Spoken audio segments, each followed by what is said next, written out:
All right, we'd like to welcome everyone out. This is Sean Stringer with Game On Live Studio, and we are live here in Kirkwood, Missouri. We're going to start out here with our anthem.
In cap number 1 for the Ville, Taylor Lucketts. 1A will be Brooklyn Higgin. Naomi Hayes in cap number 2. Number 3, Hannah Smice.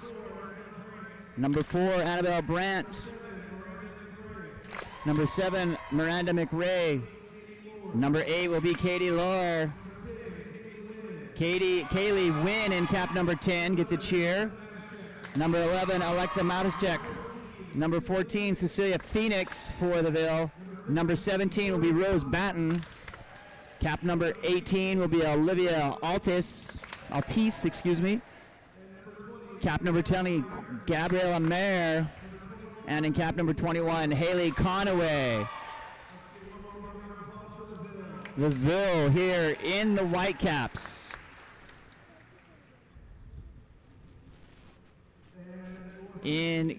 For Kirkwood, will be in the dark caps and the red suits here.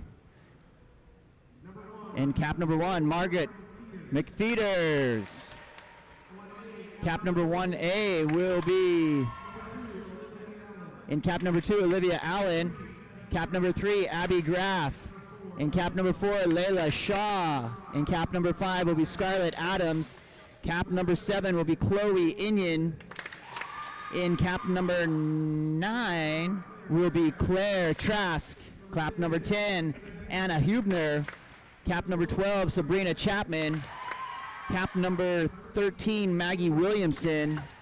Cap number 14, Octavia Duran. Cap number 15, Quinn Patton. And cap number 17, Lenora Sylvie. Cap number 8, Lenora Sylvie. Cap number 18, Gretchen Sturm. Cap number 19, Cece Federos. In cap number 20, Sam Riney. Cap number 21, Kate Fear. In cap number 22, Kira Noor. And in cap number 23, Rachel Boland. Quite the lineup there in the red suits.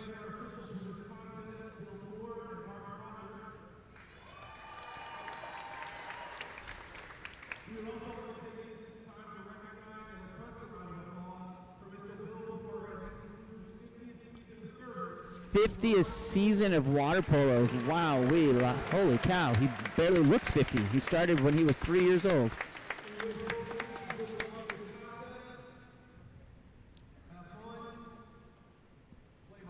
All right, here we go. We're ready to go. We're going to cross, and let's go get them here. Live from St. Louis, Sean Springer with Game On Live Studio.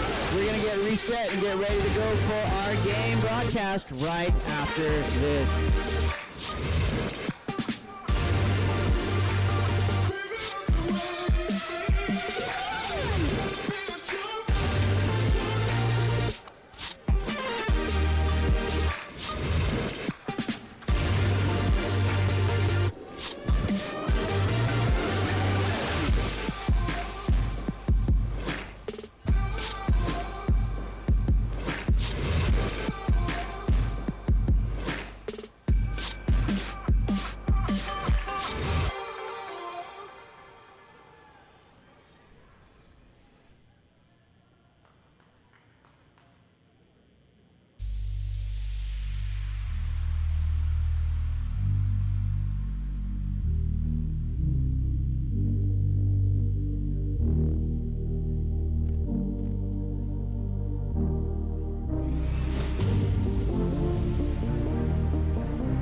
We've got on the horn with me here today, doing some color, at least for a little bit, is going to be Mike Clay. Mike, welcome to Game On Live Studio. How are you doing today?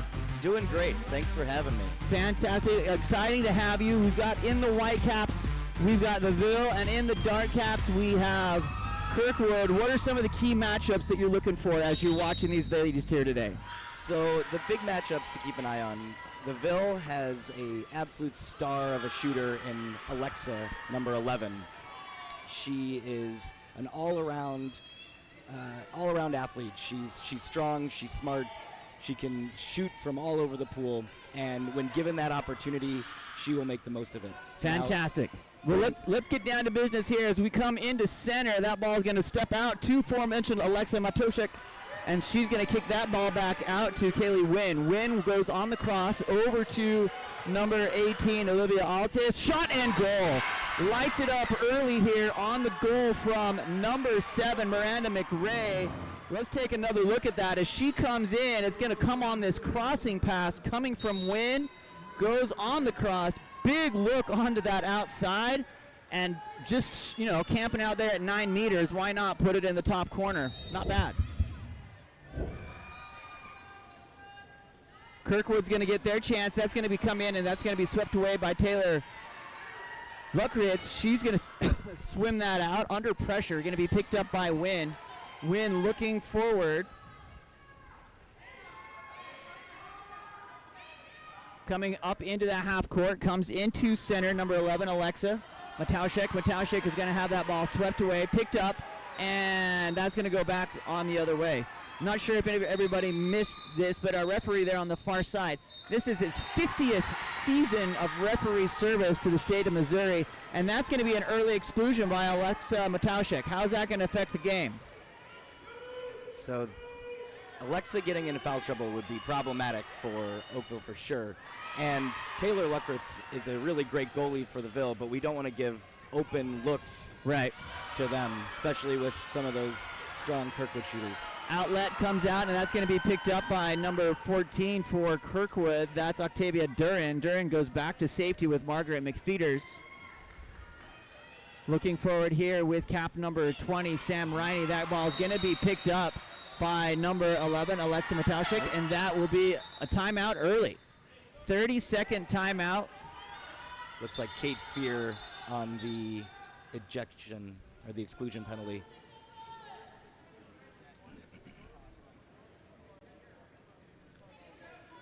So a penalty, exclusion away from the ball. That's number 21, Kate Fear, going to the box, as was mentioned. And Taylor will restart that after that 30-second timeout call to get everyone down into position. Miranda McRae goes down line, finds Alexa Mataushik, and she takes the early shot. Sides are going to come even off the rebound by number 7, Chloe Inyon. Coming in. Good save by McFeeters. Fantastic save there by McFeeters. Looking on the outlet, sends it to safety.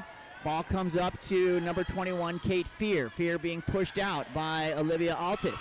That ball is going to be 50-50 and will be controlled and then back into the hands of McFeeters. McFeeters looking for an outlet, sending that up to Octavia in cap number 14. Durden takes the ordinary. That's going to be an exclusion. Number 21, Haley Conaway goes to the box. Octavia is a really good young player. She's only a freshman. This is her first season in high school, but she's been playing club water polo between St. Louis area polo and the St. Louis Lions for years. And there's the answer on the other side. Chloe Inyon off the assist from number 14, Octavia Duran. So here's a great look at this on the 6-on-5 coming in. Big left hand, and that ball's going to go in. Chloe is another star in this league. She's a junior and plays a lot of club ball, and I know she's had some recent injuries, but that was a fabulous shot from her side.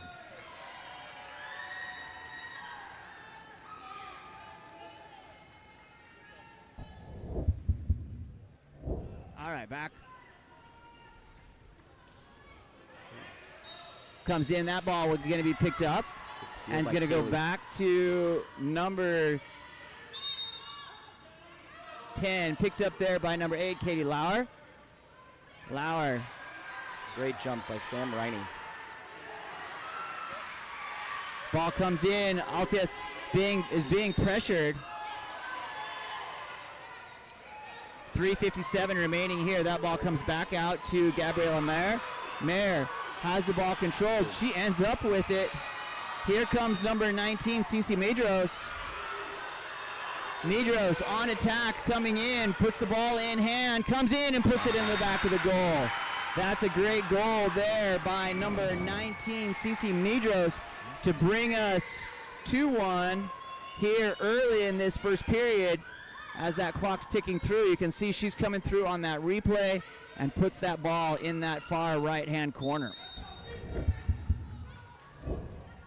Kirkwood has a lot of very young, talented girls. Cece, if I remember, is a sophomore and really is just getting her experience this year, but has come up pretty big. Conway goes over to number 20, Gabrielle Meyer, takes the ordinary. Meyer looking, goes back up line to Kaylee Wynn. Wynn on the cross to Miranda McRae. Nice. Shot gathered and control. McFeeder in the hands of McFeeders, coming back out to Chloe Inyon. Stepping forward here as the pace slows just a bit here in this first period. Sam Riney, 50-50 pass is going to be picked up by Olivia Altis. Altis has some room to go depending on how the quickness of the defenders here. Chloe Inyon gets up and covers. Nice defensive stop there. Inyon in control. Ooh, she's got to be careful. That ball was almost deflected back into her own goal there. McFeeders on the outlet to number 20, Sam Riney. Goes into center. Big work here happening. Stepping out and shot by Octavia Duran, disrupted by Wynn from the Ville. Looking for an outlet, Taylor Luckerts.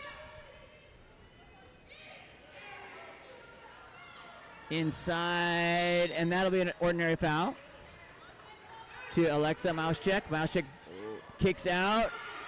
That's going to be swept away. Ordinary foul again awarded. Mauschek kicks to Miranda McRae. McRae goes, finds Wynn down deep. Shot over the top of the cage.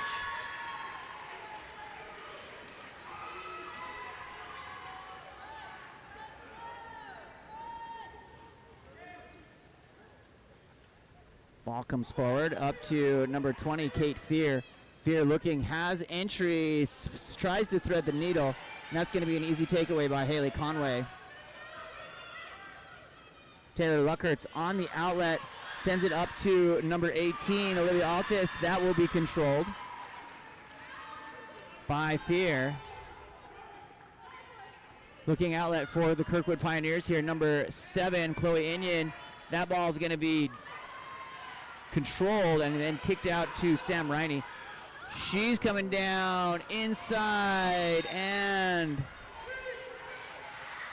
controlled there, looking for a shot and missing wide left off Octavia Duran. Frenetic pace, what have you seen so far?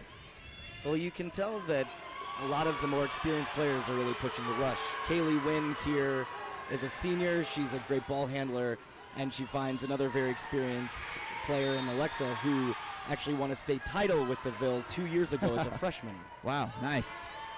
Great insight. Ball comes over to Miranda McRae.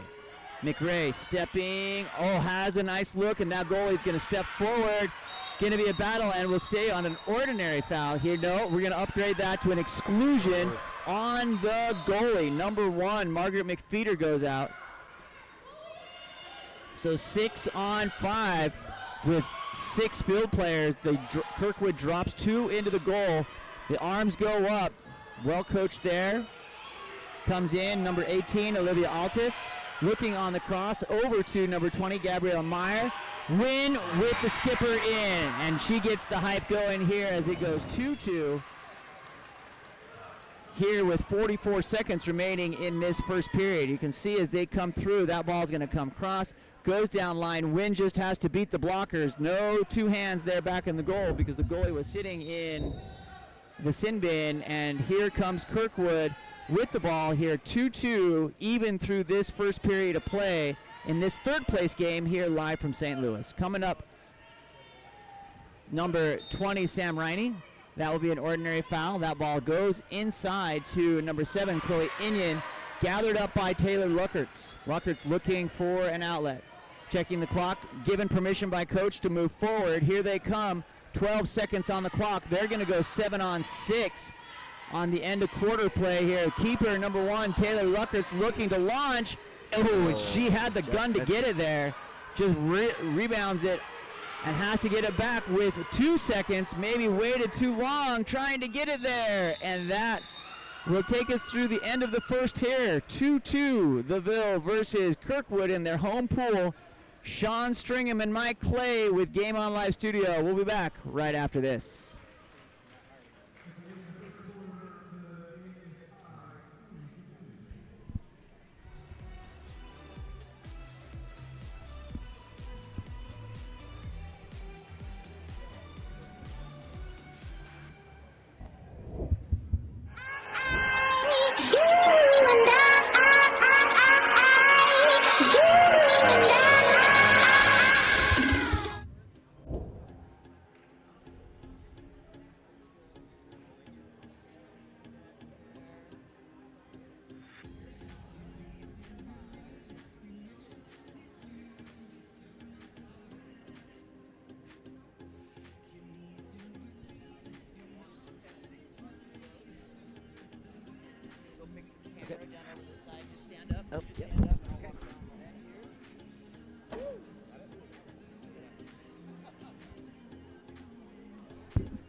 All right, here we go. Second quarter underway. Fast-paced, then we got into it. Mike, what are the keys here for the second period, you think? Well, Kirkwood's defense has been really good. They found a way to contain the Ville's best scorer in Alexa using a drop from either the flat or the wing. And Kirkwood clearly has their more experienced players leading the charge, and Sam Riney, senior from Nearings Hall, and junior Chloe Inion. Same with senior Kate Fear. Kirkwood is a team that is a mix of some very experienced players and some very new players, but they have a lot of talent, a lot of potential, and you're seeing that here. So Kirkwood gets through, or they get it through their first position. Here comes Wynn, who just finished off a 6-on-5, coming forward here. We've got a nice little crowd of people watching on the stream. We'd love to know who you're rooting for, who you're cheering for. Just give us a thumbs up that you're hearing and seeing everything okay. Thanks for joining us here on Game On Live Studio. And how about that, number 10, Kaylee Wynn, leading the charge. Beautiful pass by senior Miranda McCrae to senior Kaylee Wynn. Comes into that center position. Everyone in Missouri drops on her there, gets the kick out, or the kick on that ball, and goes in on the shot. Here comes number 20, Sam Riney. Riney looking to earn that foul. Not quite getting it there. Oakville's running a wing drop on Chloe. They'll do better off if they work the ball from the wing into the set on that play. Taylor Luckert's moving that ball forward up to number 7, Miranda McRae. McRae goes in. That's going to be an exclusion on number 20, Sam Riney, earned there by number 11, Alexa Matushik. Wynn, who's had the hot hand, sends the ball up to Gabrielle Mayer. Mayer chases it down, gets the ball back into play over to Haley Conaway. Conaway looking through here on the 6-on-5. 13 seconds on the shot clock, and another one. Hat trick. Kaylee Wynn, as she comes in here on this inside. You're going to watch, she's just being left unguarded on that side. She steps into the pocket on this replay. Great cross pass, catch and shoot. That's how you do it. Great work there. I believe that was another senior-to-senior connection between Miranda and Kaylee. And these girls have been playing together probably most of their high school careers, my guess, right? Yeah. And so they know where they want it and how to put that. Well, and the seniors played in the very first state championship and lost to Marquette before coming back the next There year you go. as sophomores and defeating Marquette. Shot there by Chloe Inion, goes over the top of the cage on the release up to Wynn. Why not put it in her hand? She's got the hot one at the moment. Wynn puts it in play after the ordinary foul, looking for a driver. Has number 18, Olivia Altis, comes through. Olivia being pressed out.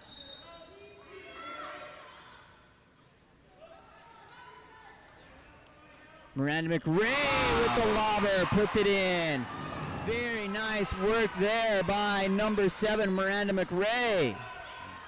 Comes in, goalie just sneaking out a little bit there, too far, and finds the way into the back of the cage. Addie Wedding in the chat. Go next, Kirkwood, cheering from SoCal. All right. Jumping in. I'm glad that you're watching in from SoCal here. We are live here from St. Louis. That ball taken away by number 11, Alexa Matushik. Matushik sends it forward to number 7, Miranda McRae. McRae coming through, looking for attack.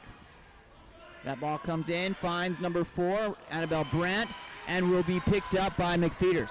McFeeters looking for an outlet. She's going to send that ball forward into kind of the mix there. And it's going to be a little bit of a scrum, going to come out, and it's going to go to the Ville here on the official's call. Will be cleared out to number 10, Kaylee Wynn. Kaylee sends that ball forward, up, big turn, and on the outlet, a 2-on goalie. Here comes number 19, Cece Medros, looking to bring it back even here, and we'll put it away. And that takes us to 4s. 4-4 here in the second period. What a heads-up play by Octavia to hit the the countering Had duo both up top. wide open on both sides, and we are back locked at the fours here in this second period. 3:50 remaining in this first half of play here live from Kirkwood High School. On the outlet, up to number 10, Kaylee Wynn. Wynn gets on the legs, goes inside, finds number 11, Alexa Matuszek. Everybody knows that it's going in there. And in that situation, when your better players are being locked up, you've got to be able to hit from the outside. Absolutely. You know, and they're answering that, right? Answering that question. Yeah. And you can start to see some of the frustration mounting from Alexa. She's fighting, and That will be an exclusion on number 7, Miranda McRae. McRae goes to the box. Coming in, number 20, getting the 6-on-5 start is Sam Riney. Goes down, and there's a lefty laser by Chloe Inyon, putting it away. She's not wasting any time. Chloe is a very experienced player. She's played with the St. Louis Lions for years and been to the Junior Olympics 3 times. And outside of an injury, she is absolutely one of the elite players in Missouri women's water polo. Great work there. She saw that lane and just filled it in. Here comes Taylor Luckerts. Luckerts on the outlet up to number 10, Kaylee Wynn.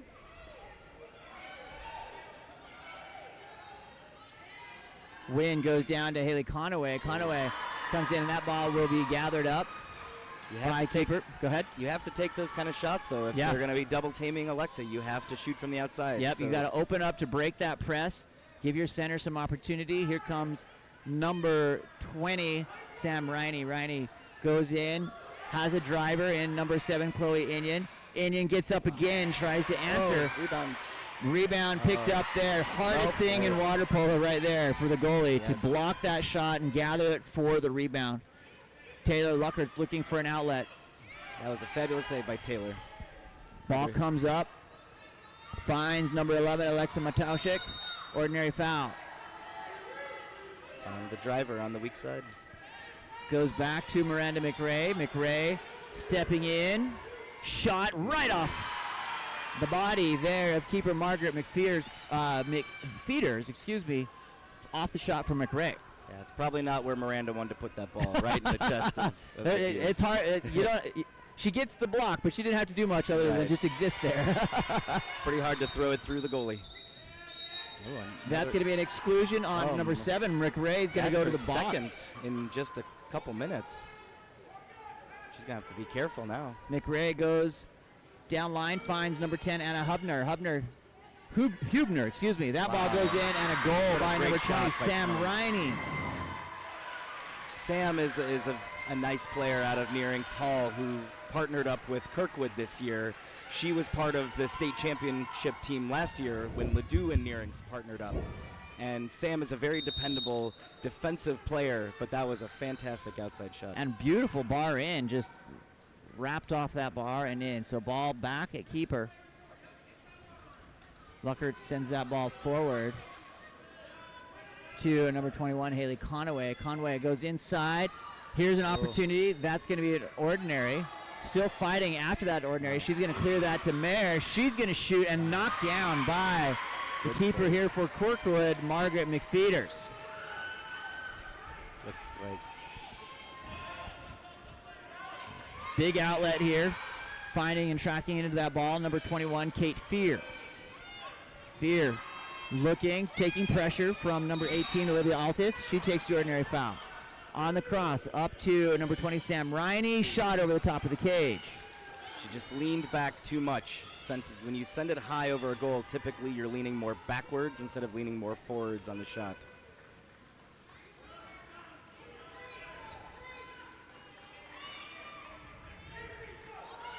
Ball comes forward up to Gabrielle Meyer.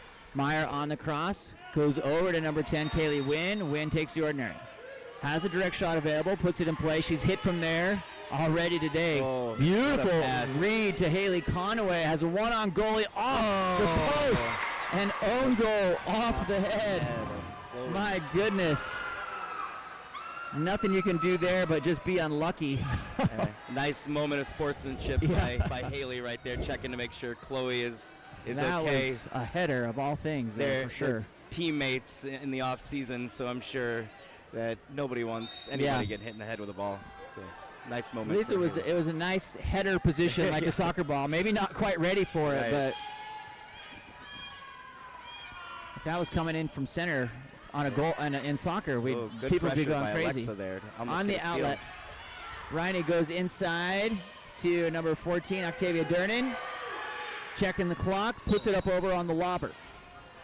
3 seconds remaining here in this first half of play. Taylor Luckerts puts the ball in play, gonna go for it, sends the spinner, and that will be time here.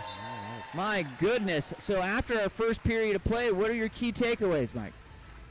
Honestly, the defense has really shown up for both of these teams. They're shutting down their star players, and it's just, miscues on movement and cross passes that are ultimately resulting in goals. But it's a very balanced, very even game. The girls came to play.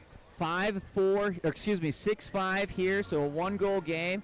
I've kind of felt like the Ville had more momentum, but at the end of the game, at the end of the first half, Kirkwood's up by 1. So you're just taking those opportunities and being opportunistic, for lack of a better word, right? Yeah, absolutely. Kirkwood has some very fast players with Chloe Inion and Kate Fear, and then some smart passers with Sam Riney and Octavia, and these girls are finding those opportunities, and ultimately all you need is those breaks. Yeah, great stuff here. You can see in the top hat, we've got about 4 minutes until we get through to our second half of play. So we're going to take a break, maybe run a couple ads, check out Game On Live Studio. One of the key things that we want you to make sure is you can go and buy this content if you want it, so you can have it for yourself, as well as make sure if you were interested in doing a highlight reel based on some of these games, we'd love to have it. Check it out.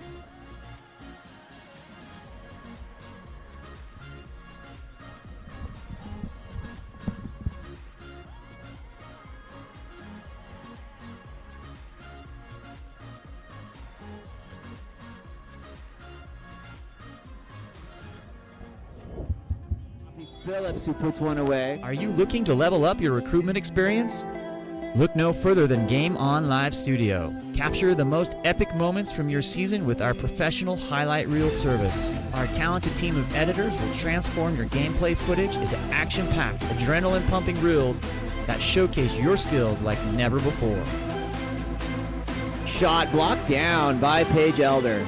Share your reels with friends, teammates, coaches, and colleges. Experience the thrill of reliving your best moments and inspire others to join the excitement.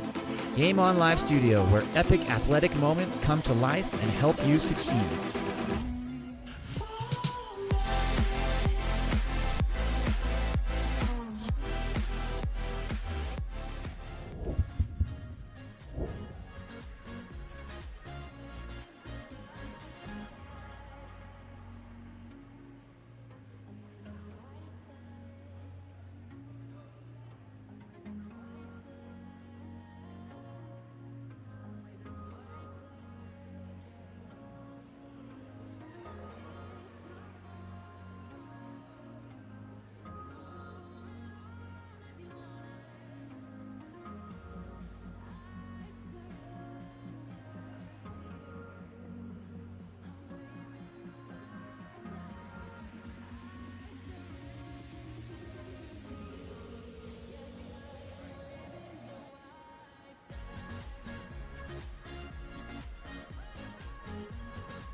All right, here we go. We're switched sides, and that's going to be a Kirkwood win.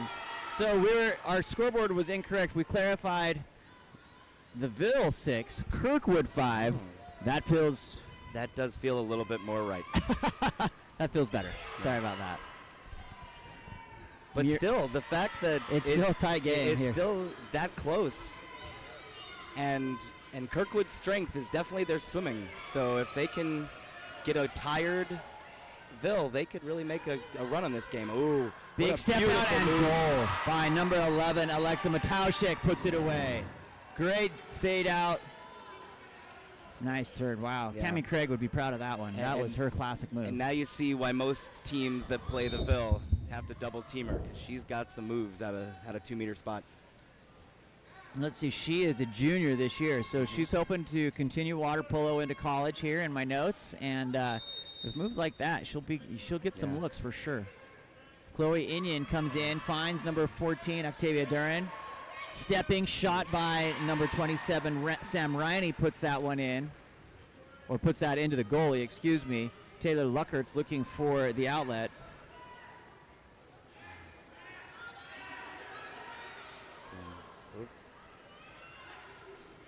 Stepping out, that'll be an ordinary foul. Kick back out to Haley Conaway. Conaway with a deep shot. An easy save by McFeeters. A nice job by Sam Riney there to keep her hips up and to just keep Alexa from making the turn.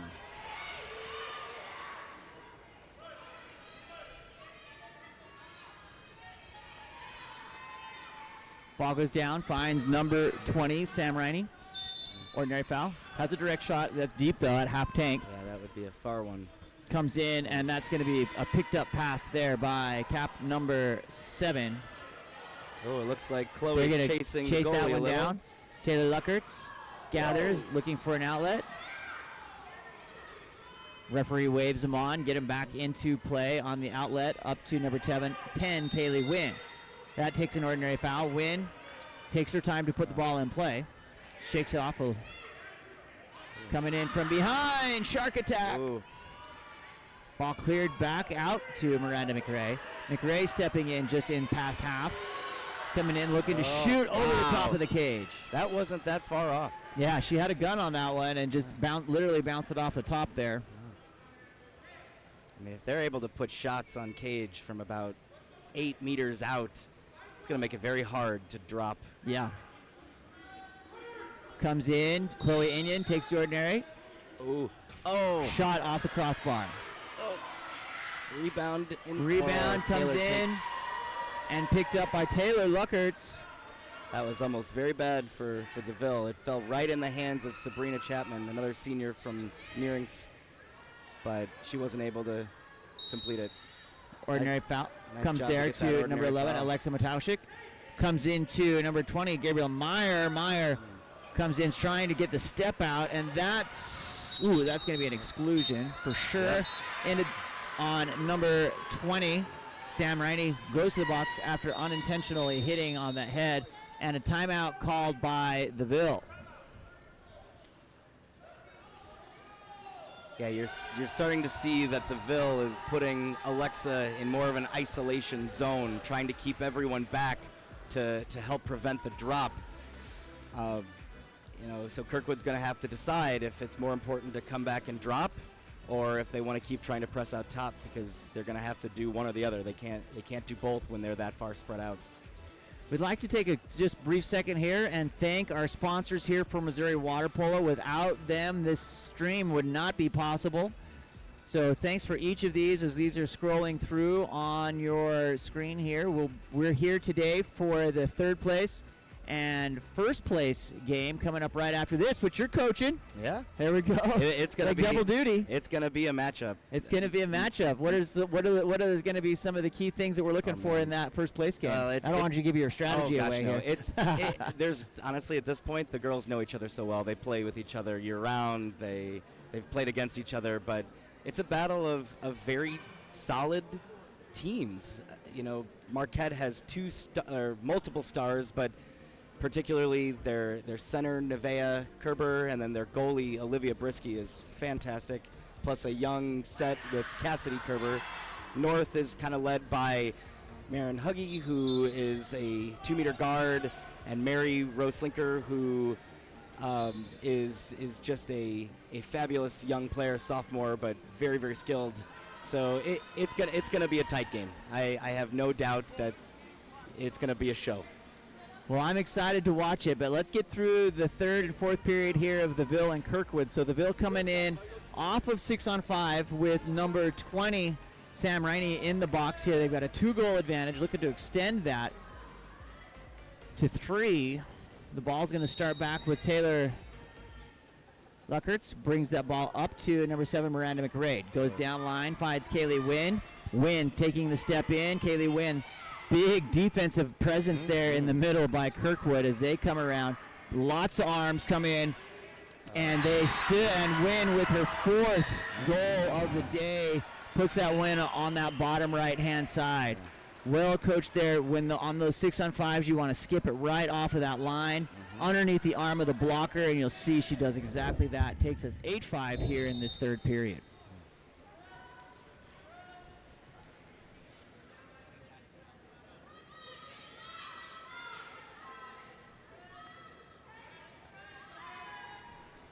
All right, coming into position there. Ball comes into number 20, Sam Riney, into center with the backhand from number 7, Chloe Inyon.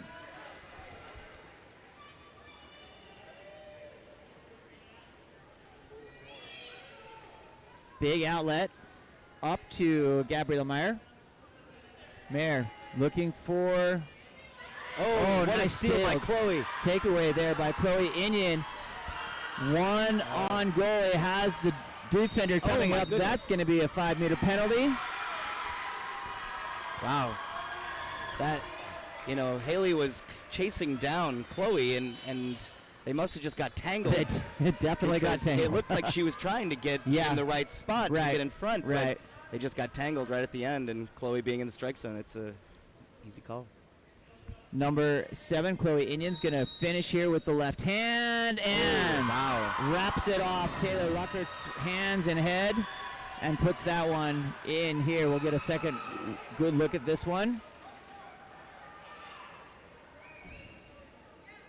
Good work there. 3:15 remaining here in this third period of play. 6-8. The Ville up by 2. I'd say I'm impressed with the Ville's ability to reduce the ejects. They were starting to get in some foul trouble. Yeah. And there hasn't really been one since that right there. Haley Conway comes in off the top of the cross or over the top of the cage and picked up by Margaret McFeeters. McFeeters looking forward. Coach asking her to come up to shorten that throw a little bit. Nice dish. That was close there as it went up to Chloe Inyon. Ball comes in to double team there, and number 14, Cecilia Phoenix, comes up holding her eye. And right down the middle of the pool, just a scrum, a show of strength, hands are up, and that's going to be rewarded back to Kirkwood. Margaret McFeeters looking for an outlet. Sends it up to Sam Riney. Riney looking to deliver, goes into center. Ordinary foul comes in. Oh, beautiful. That was a beautiful pass by Octavia Dernan to catch the open Chloe. Chloe Inyon drives through here and just delivers some poetry up over the top. Great catch there. Great work by our producer, Mr. Adam Brisky, to grab that one. That was fantastic work. And we're back to a 1-goal game here. Momentum. Yes, the momentum is shifting. Oakville likes on the restarts to do a lot of cross drives to try to create confusion. The Ville looking here, ball in the hands of Taylor Luckerts. Luckerts with 1:48. She's gonna end up with about 10 seconds remaining there in the shot clock. Shot clock winding down here off the post, and great defense. Shot clock will expire Looks like Kirkwood's trying to make a push. Goes on the outlet up to number 19, Cece Medros.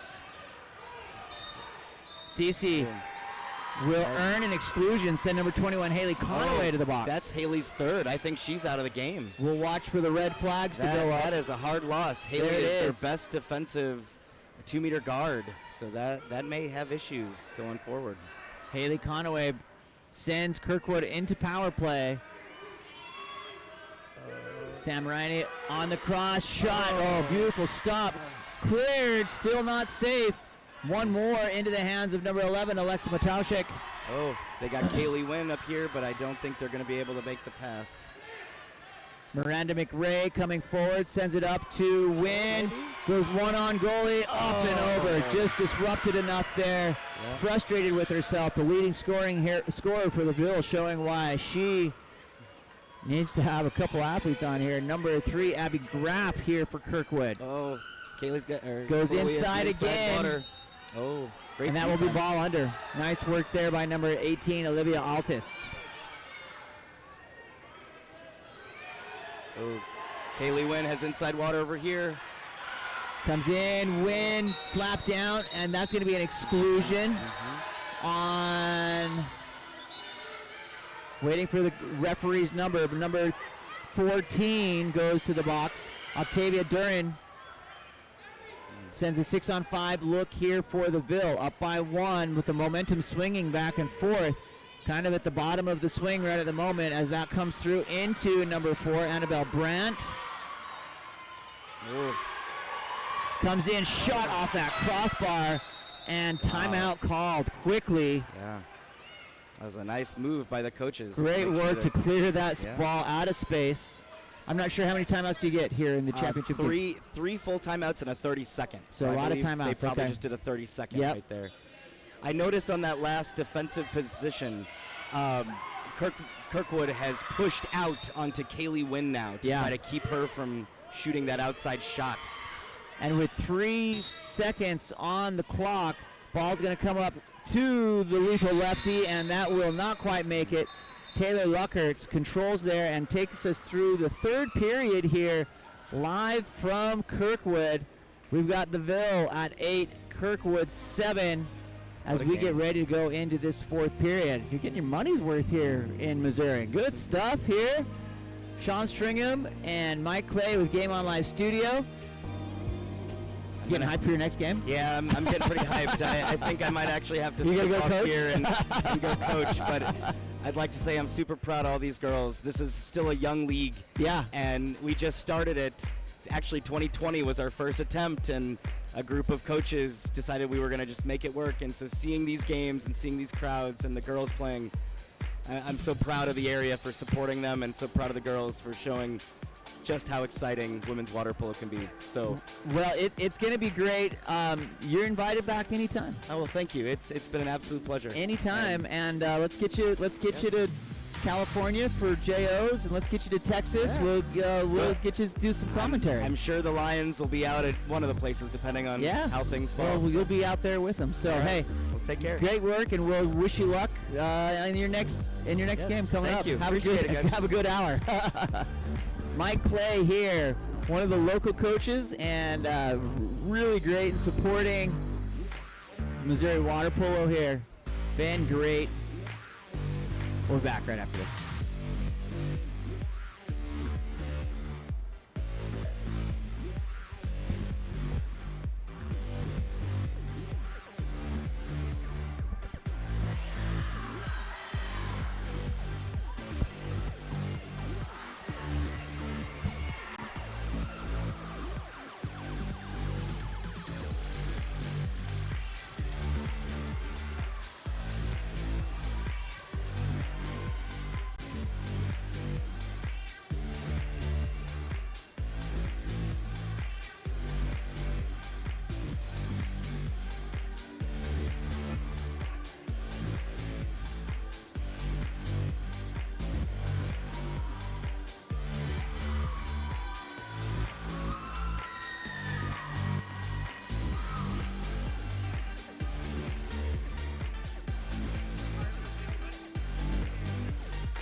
fourth and final quarter here at our third place game, and we've got ourselves a game. The Ville wins that, picked up by Kaylee Wynn. Wynn goes into the hands of Olivia Altis. Altis stepping forward here for number 7, Miranda McRae. Big shout out to Mike Clay for joining me in the color. He's coaching in this next game, so he's going to go get his ladies all ready and coached up. So you're just stuck with me. Sorry about that. Ball comes over to Olivia Altis. Altis stepping in, looking for an opportunity, and that ball will be knocked down by Margaret McFeeters. McFeeters looking forward. Coach goading everybody up into position, looking. That ball is going to be on the outlet deep to number 21, Kate Fear. Fear, not afraid of anything, comes back in, takes the pressure, finds number 14, Octavia Durnan, up to number 20, Sam Riney. Riney into number 14, Octavia Durnan. Durnan takes the ordinary foul, direct shot available. Going to be taken, off the crossbar, waving at it. Taylor Luckerts gets the rebound.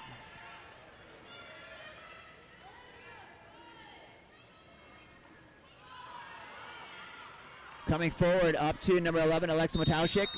That's going to be an ordinary foul. Alexa gathers back in, has that back door, and that ball blocked nicely by Margaret McFeeters off the shot from number 18, Olivia Altis.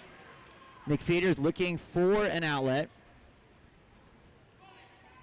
to number 20, Sam Riney. Riney comes in, finds number 7, Chloe Inion down line. Big shot gathered.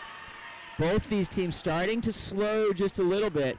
Fitness going to be coming into play here. Still scoreless through the first 1.5 minutes of play for this fourth period. Looking on the outlet, Taylor Luckert sends it forward up to number 18, Olivia Altis. Altis on the step forward. Goes back door, finds number 4. Dropping bombs, Annabelle Brandt slaps that off the 2-post. Picked back up by number 1, Margaret McFeeters. McFeeters double guessing herself, goes back up to number 20, Sam Riney. Riney looking, being pressed out by Alexa Matushik. Comes inside, that ball on the drop, cleared. The drop will come and clear. Olivia Altis picks that ball back out to Taylor Luckerts here. 4:44 remaining in this fourth period. 8-7 our score on the outlet. Ball comes in, long pass is going to be rewarded back to Kirkwood. Looking for an outlet, sends it up, little short pass, has to take a pause, but Kate Fear has an opportunity here, swims into the middle of the cage, gets into position, and throws it over the top of the cage. Comes off the bulkhead, so that's definitely going to be the Ville's ball. On the restart, sends up to Wynn. Wynn with 4, maybe 5 of the Ville goals here. Ball comes in, everyone's calling for her to shoot it. That's off the crossbar. Rebound comes in and picked up and put away by Olivia Altis. The Ville goes up by 2 here, which might be a big lead here based on the scoring. 4:14, so the first 2.5, almost 2.5 minutes of play of this fourth period with just 1 goal. Both these teams taking their opportunity. Kirkwood coming in, talking a little bit about finding that pressure across all of the different athletes, making sure the shots that have come from wide open athletes down inside the 2-3 meters. So all of that attention being drawn into number 11, Alexa Mataushik, and now onto the other side of the pool to number 10, Kaylee Wynn, has put them in a situation where they've had some open rebound shots. Kirkwood's going to have to come back and get one, get a defensive stop, and then come back and see if they can get another one, bring it back even here with 4:14 remaining. We're going to take a quick break. We'll be back right after this.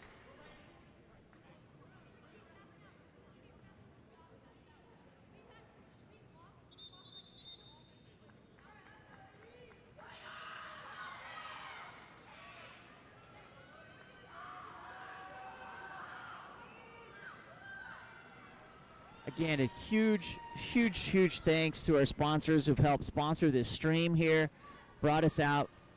Adam coming in from California. My home base is in Salt Lake City. We're excited to be here to help support the growth of women and men's water polo in the greater Missouri area. Here we go. Margaret McFeeters coming forward. Shot collected off the quick one here and picked up by Taylor Luckerts. Luckerts looking for an outlet. That's going to be a contra foul away from the ball. Kirkwood's going to get the ball right in front of the cage. They're going to have to put it in play on that 2-meter line. But the defensive side trying to get down into it. Number 3, Abby Graff, the first to it, puts it in play, clears out, and that's going to be an exclusion for encroachment. Number 14, Cecilia Phoenix, goes to the box. Excuse me, that's number 18, Olivia Altus, going to the box. My fault. Kate Fear coming around, looking for the 6-on-5. Can't get it through the hand of number 11, Alexa Mataushik.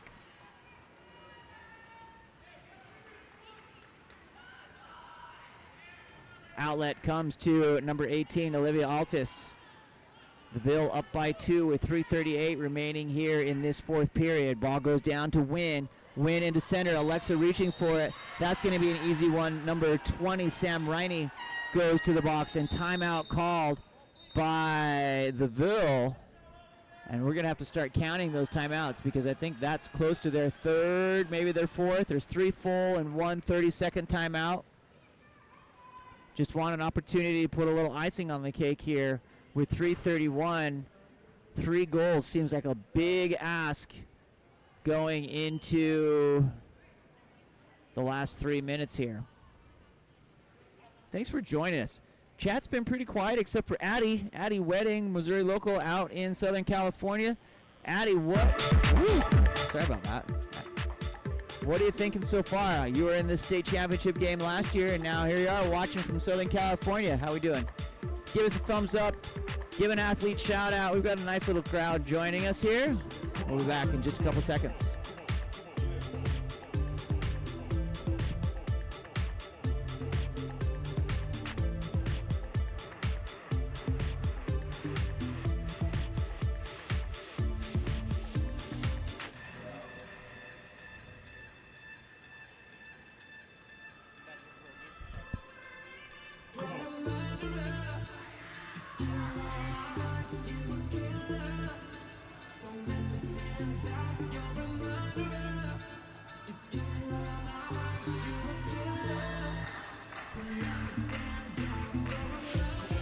All right.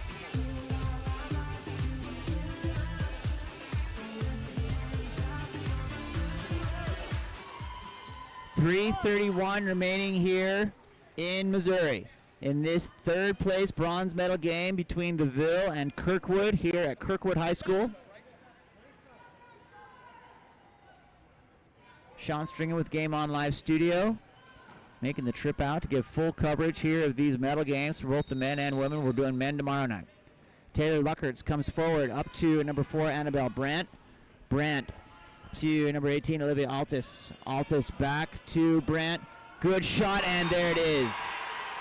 A rocket through the back of the net. Number 18, Olivia Altus, comes in, beats those blockers. Playing catch here. On this next one, comes through, catch and shoot off that top of that cage. And now we've got ourselves a 3-goal advantage to the Ville.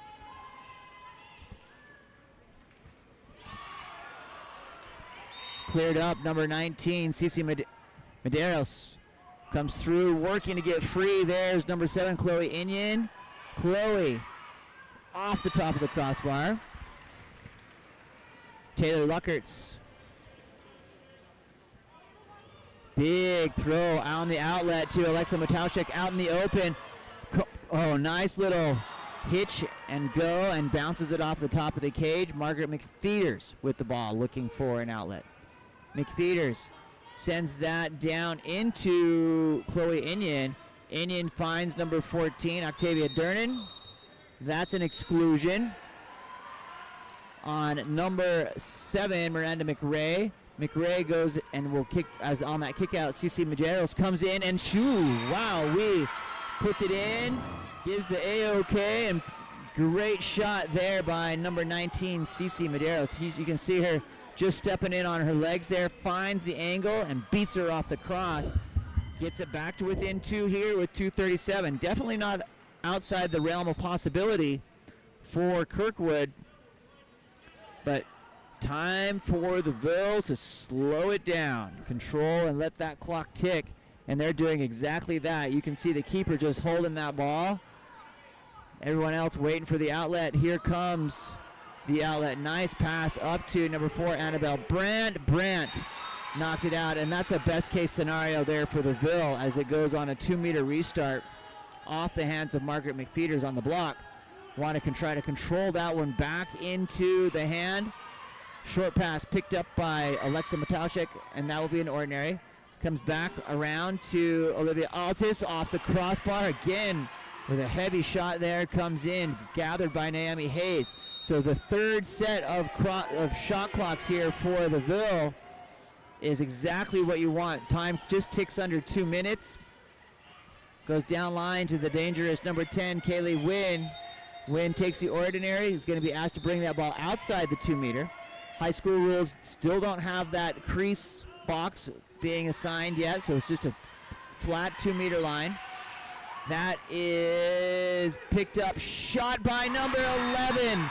And after 60 seconds, they put one in. Number 11, Alexa Mataushek, shows why she is just incredibly valuable here for the Ville. 141. That was literally, they got the ball with 2:37.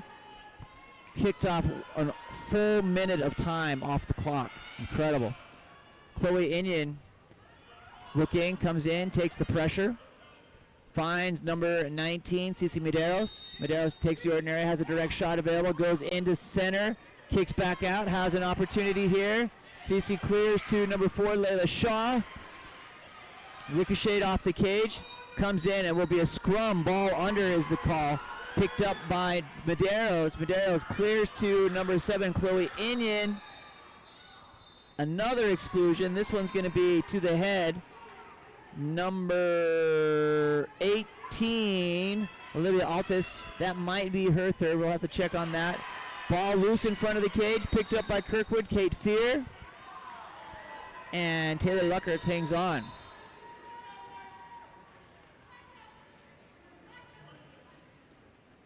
That ball cleared out, and with timeout, that's got to be their last. Every time you turn around, it seems like the Ville's calling timeout. We'll keep it here. Thanks for joining us here. Thanks for the nice words in the chat. We're glad you're enjoying the stream. We're trying to highlight these young women and young men tomorrow night here in Missouri. Feel free to send it out to your friends and family. Let them enjoy the sport of water polo here in Missouri. We'll be back right after this.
I love this comment in the chat from Jay Wedding.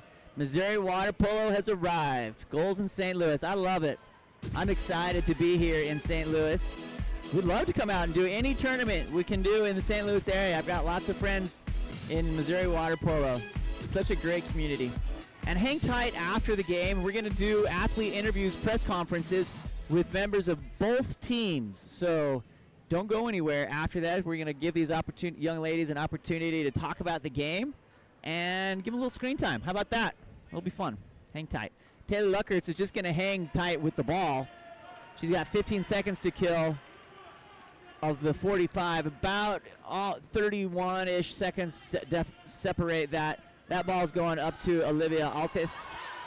Everyone's throw it that way. Throw it down that way. Timeout called by Kirkwood. Looks like it's just going to be a 30, so we'll keep it here. 11-8. This has been just an incredible game. Like, been tight. The lead has changed back and forth, pulling away here in the fourth period. A perfect script for a water polo game, a championship game. Intensity on both sides. Good, clean, fair play all the way around. Ball comes forward. Up to number 7, Chloe Inion. Inion goes into center, number 14, Octavia Durnan. Ordinary foul. Cleared out to number 21, Kate Fear. Looking for that. Comes in. Shot over the top of the cage. Rattles around. And that should be it. 9 seconds here. And the Ville will take a third-place victory here as coaches and athletes rise and cheer.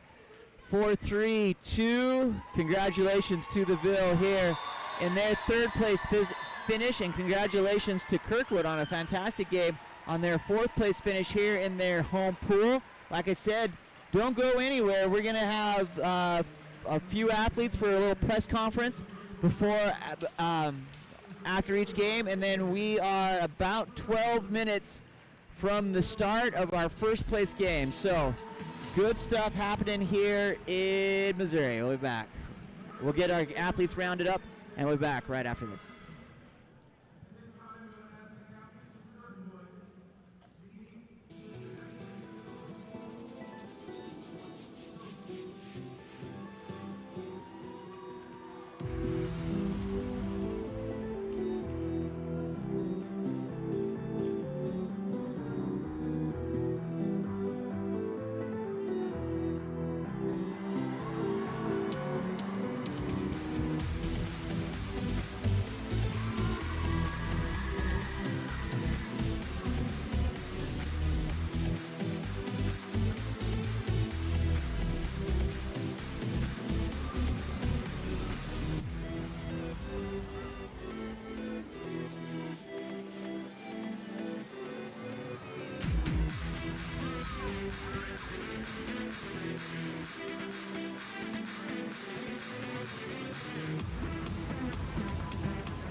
like right now.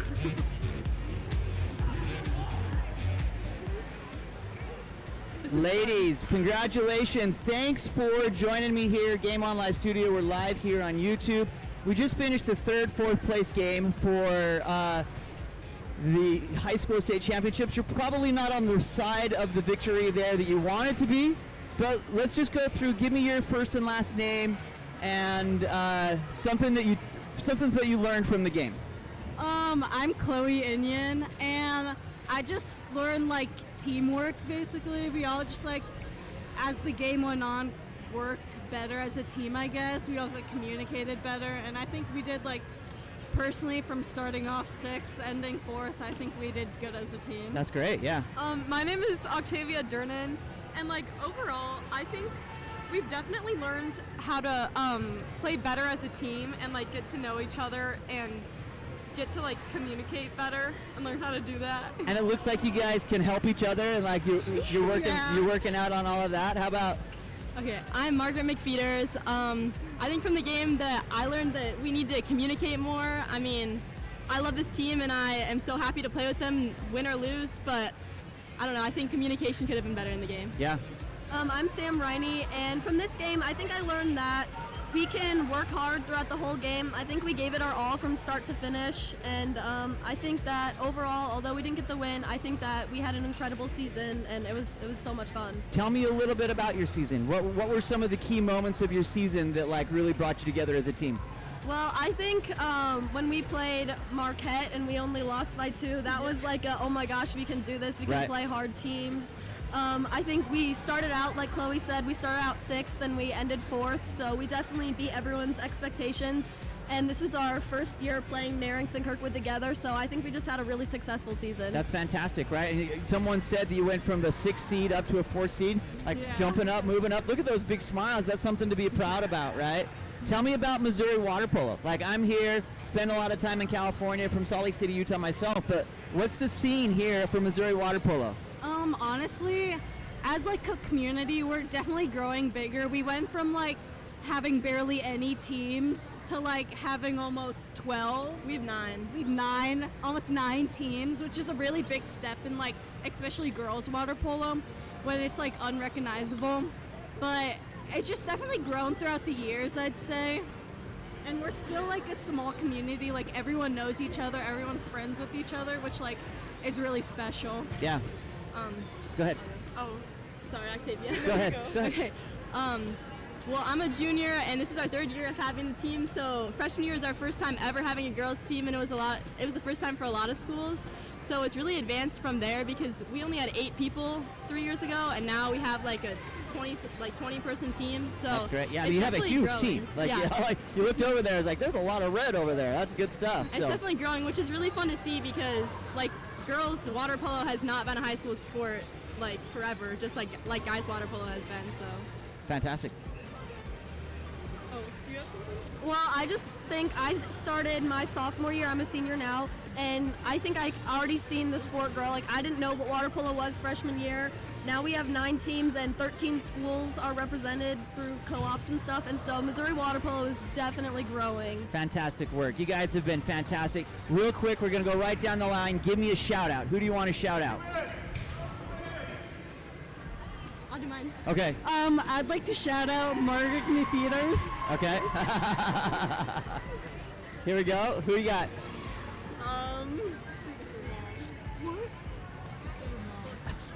I'd like to shout out my mom. That's always a good one, yeah. I want to shout out Chloe and Octavia and Sam and our coach Austin. All right. And the founder of our team, Molly Wedlock. There you go. And I'm going to shout out all the coaches I've had for my high school career. Congratulations. Great representation of women's water polo here in Missouri, you guys.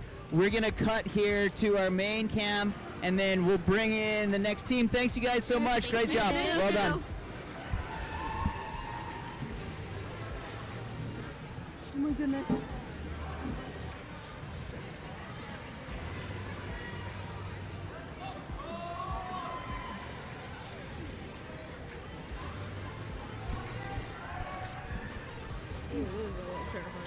All right, go ahead. We've got our next crew in here, the third place finishers here in the Missouri State Championships. Give me your first and last name, and we'll move right down the line. My name is Miranda McRae. My name's Alexa Matashak. My name is Kaylee Wynn. My name is Olivia Altus. Fantastic. You guys killed it. What a great game. You went up early, had some momentum, and keep putting the pressure on. You had like 4 or 5 goals. Like, you were dominant in there. It was a great play. What did you take away from your victory? I really took away, I think we all really came together as a team. You know, last game we lost in the semifinals and we didn't really have our offense going, but I think this game we really put it all together and we played some good defense too. Fantastic, yeah. What do you think? I completely agree. I think it's so important that we play as a team, and we really showed it out there today. You did. And I'm so proud of our whole team and how far we've come this season from where we started to where we finished. Yeah. Yeah. That last year we took a loss to Limburg in the first round, and this year I'm just really glad we picked it up from last year and kind of cleaned up our passes. I'm really proud of our team for making the Final Four, and I'm really happy that we came together a lot closer this year. Fantastic. We're getting pressured here, so I wish I could give you a little bit more time. But give me a shout out. Who do you want to shout out there? Grace Igman. All right. My mom, my dad, my brother. Okay. My family. Fantastic. All my family that came to support me. Congratulations to the Ville on your third place finish. We're going to set up for our championship game here right now. Great job, ladies. Thank you. All right. We'll be right back here as we get ready for our lineups. Hang tight.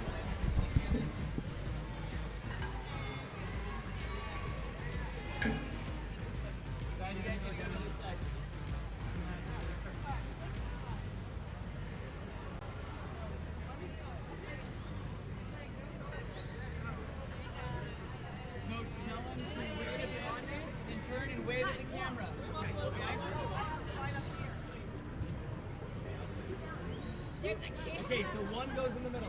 Now, girls.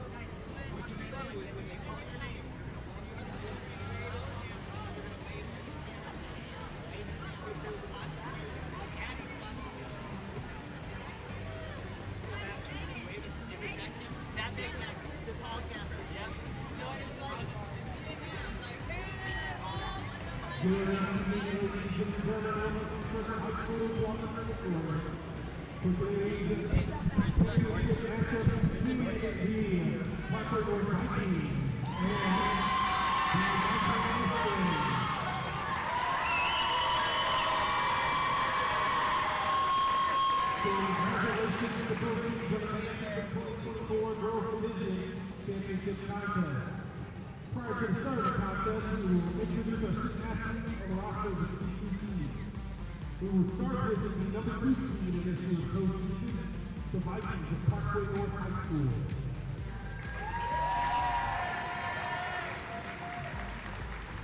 Number 1, Holy Megan Mueller. Number 2, Leland Shearer. Number 4, Sammy Baker. Number 6, Daria Canal. Number 7, Aaron Huggy. Number 8, Mary Wolf-Sleeper. Number 9, Athena Defender.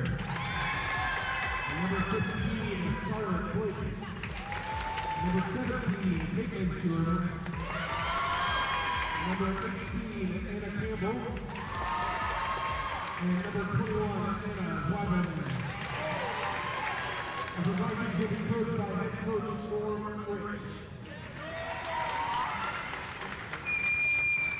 And now the roster for the first team, the Mustangs of Conrad High School. Number 1, Olivia Christie. 1A, Bridget Nichols. Number 2, Paige Patty. Number 4, Sydney Buckley. Number 5, Sanji Bowenhali.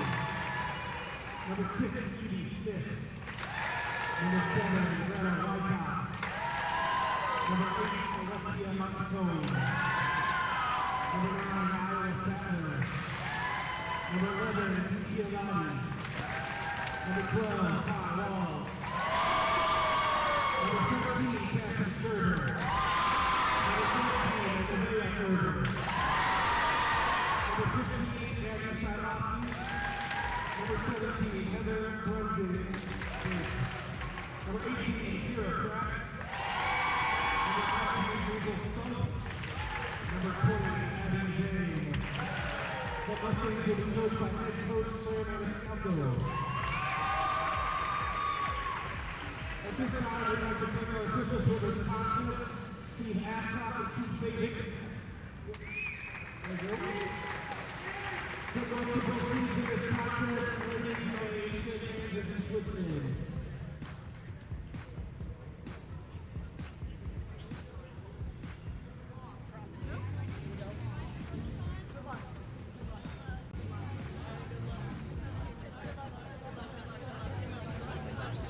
All right, here we go.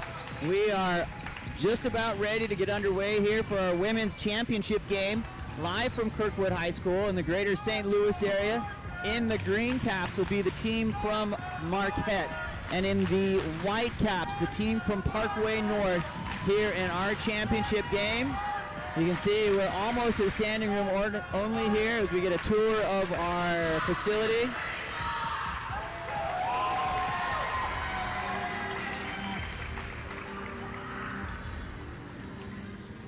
Final instructions being given as we get ready to determine the 2024 Missouri State High School Championships.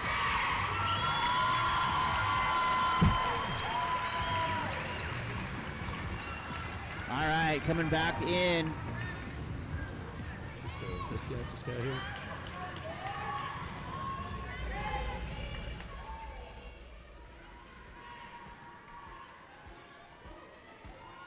Lining up, getting ready here for the sprint. Two number 8s facing off with each other. And here we go. Championship time is here. Live from Kirkwood. Number 12. Kai Waltz with that sprint win. Going to be picked up here by Sydney Barkley. Comes into center, big turn coming from number 14, Kevin Kerber, and Kerber will hit, opening it up here for Marquette early.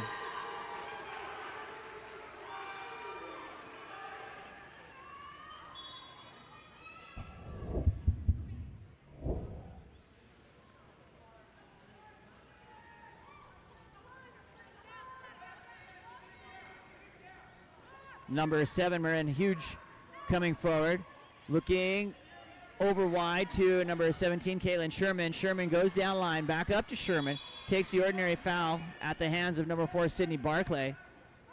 Picked up by Marin, looking to shoot here deep and puts it away. Leland Sherman, ultimate team player here in my team notes, and she's going to make it even here at 1 on a scoring bonanza here early in this opening championship game. I'm joined by... Say it again, Brett. Yep, I'm Brett Walters. Brett Walters here. Yep. He's going to join me for the color commentary as we get into this. That ball is going to go down line. Finds number 4, Sydney Barclay. Barclay goes in, looking for the shot coming from Greta Wytalk, and that ball will be gathered up by number 8, Alexia Monicone, and that will be picked up by number 17, Caitlin Sherman. Sherman on the outlet from Leland Sherman. Leland trying to get past Marquette here, will get the ordinary foul. Leland Sherman looking for an outlet. Ball comes over to Sherman. Coming again deep, and a nice knockdown by Olivia Brisky. Yeah, What have you seen so far? Marquette, they're running a nice drop on Mary on from Parkway North. So it's going to be interesting to see if they can move the ball around Marquette enough there to, North to beat that drop. Who are the key athletes that we need to be watching here on these two teams? Definitely you got to watch out for Nevaeh Kerber and Cassidy. They are monsters on Marquette, and obviously they have a fantastic goalie as well. And then for North, you've got a great center in Mary and then a great defender in Marin, who are two key pieces, and then they've just got speed all around them that make them very dangerous. So, like I said, you can see right now they are running. They are not letting the ball go to center. Yep. So they are. It's going to be interesting to see if North is going to start moving to break this drop or just beat it with good passing and shooting. They're going to try with shooting right there, and that's going to be another block by Brisky on the outlet. A little bit long there. Needed a couple more meters of the pool on that one. Ball come forward, and that's going to be rewarded back to Parkway North. Looking on the outlet up to number 8, Mary Slinker, excuse me. Feel free to correct me in the chat or here if I mispronounce any of these names. Coming through here, that ball will be swept away and be pushed back through the green machine there and into Olivia Brisky's hands. Brisky looking for an outlet. Yeah, you got to watch 8 over here who's about to get the ball. She is a fast swimmer, and she's definitely a big part of Marquette's counterattack. Alexia Monicone with possession of the ball. Nice defensive press there. Comes back up to 13, Cassidy Kerber. Kerber goes into center. Oh, a nice little circus shot there by Neva Kerber. And that will be controlled by Megan Mueller. Yeah, and you can see North, they're definitely trying to eliminate Nevaeh Kerber as well. They're looking to double team there. So again, both teams running drops, looking to try to take out some of the stronger players. So it's going to be interesting to see who steps up here. Marion Huge missing wide to the right. So 2 early goals off of 2 first-time possessions. And then maybe the jitters clicking in here a little bit wide, a little bit high. That ball comes down here to number 8, Alexia Monicone. Comes in looking to get into position. Shot comes over to number 12, Kai Waltz. Big turn, hanging. Great legs there by number 7, Greta Wytock. Will be cleared out and into the 50-50 pass. Won there by number 7, Marion Huge. Huge clears out to Anna Zweibelman. Zweibelman moving forward here for Parkway North. Looking to slow the pace down. Comes into center. Moved out about that 4-meter mark. Swimming through, taking that ball away. Neva Kerber, junior here for Marquette. Delivers the ball nicely to Brisky. Olivia Brisky looking for an outlet with 2:38 remaining here in our first period of play in this championship game. Live from St. Louis. On the outlet up to Kai Waltz. Waltz looking. Both these teams coming through. A defensive drop comes, and that's number 8, Mary Wolf Slinker, taking the ball. Sends it forward to Leland Sherman.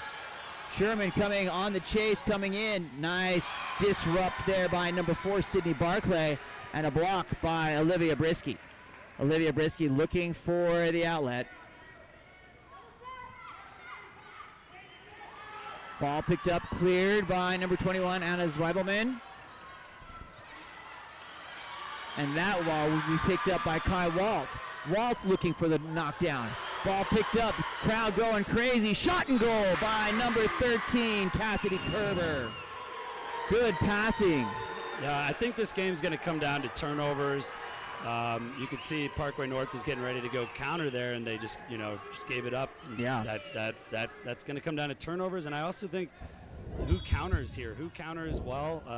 Whichever team, with both teams running drops, it's going to be whoever's going to be playing offense before the other team can run their drops and get their defense going. So I think whichever team counters harder is definitely going to see some success today. Ball comes forward to Anna Zweibelman. Zweibelman looking. Turns her eyes to the goal, looking for the step out. That ball comes to number 9, Athena DeKinder. Athena, nice reach there by Brisky. Comes in, touches that off the crossbar. Coming forward here, looking for the outlet. Marquette in control, patient here into the front court with a 2-1 advantage here with 1 minute, coming up on 1 minute remaining in this first period. Shot being knocked down, and it'll be an ordinary foul. Big turn working. Shot over the top by number 13, Cassidy Kerber. And Megan Mueller looking for an outlet. Mueller sends it forward up to number 9, Athena DeKinder. DeKinder into the hands of Leland Sherman. Sherman back down to DeKinder on attack, has water. Nice cover from Sydney Barclay. Nice roll. Oof, and that one clears over the top of the crossbar. Yeah, a lot of early shots here by North. I mean, if some of these go in, this is going to be a really interesting game. They are getting good shots.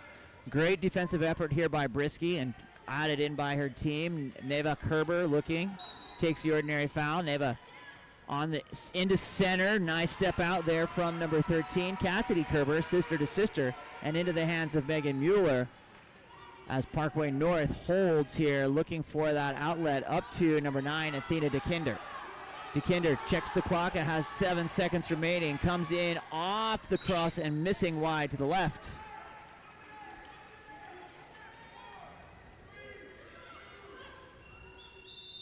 Shot comes in, and at the end of this first period, 2-1. So live here in championship play from St. Louis, Missouri, for the women's high school championship. Sean Stringham here, and we will be back for tomorrow night for the men's championship. So 2 great nights of water polo here from Missouri.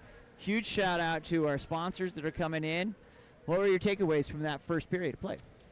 Yeah, like I said, you can tell both teams have a defensive game plan. They're not going to let the ball, they're not letting the other team score from 2 meters. So it's really, I think this is going to come down to whichever team, can break those drops by, and the way I always tell my teams that I coach is you got to beat it with good counter. You want to be playing offense before they can play their defense. So, both teams are strong counter teams. Both teams have great goalies. So it's going to be a great championship game here. Atmosphere is electric here in Kirkwood. We'll be back right after this.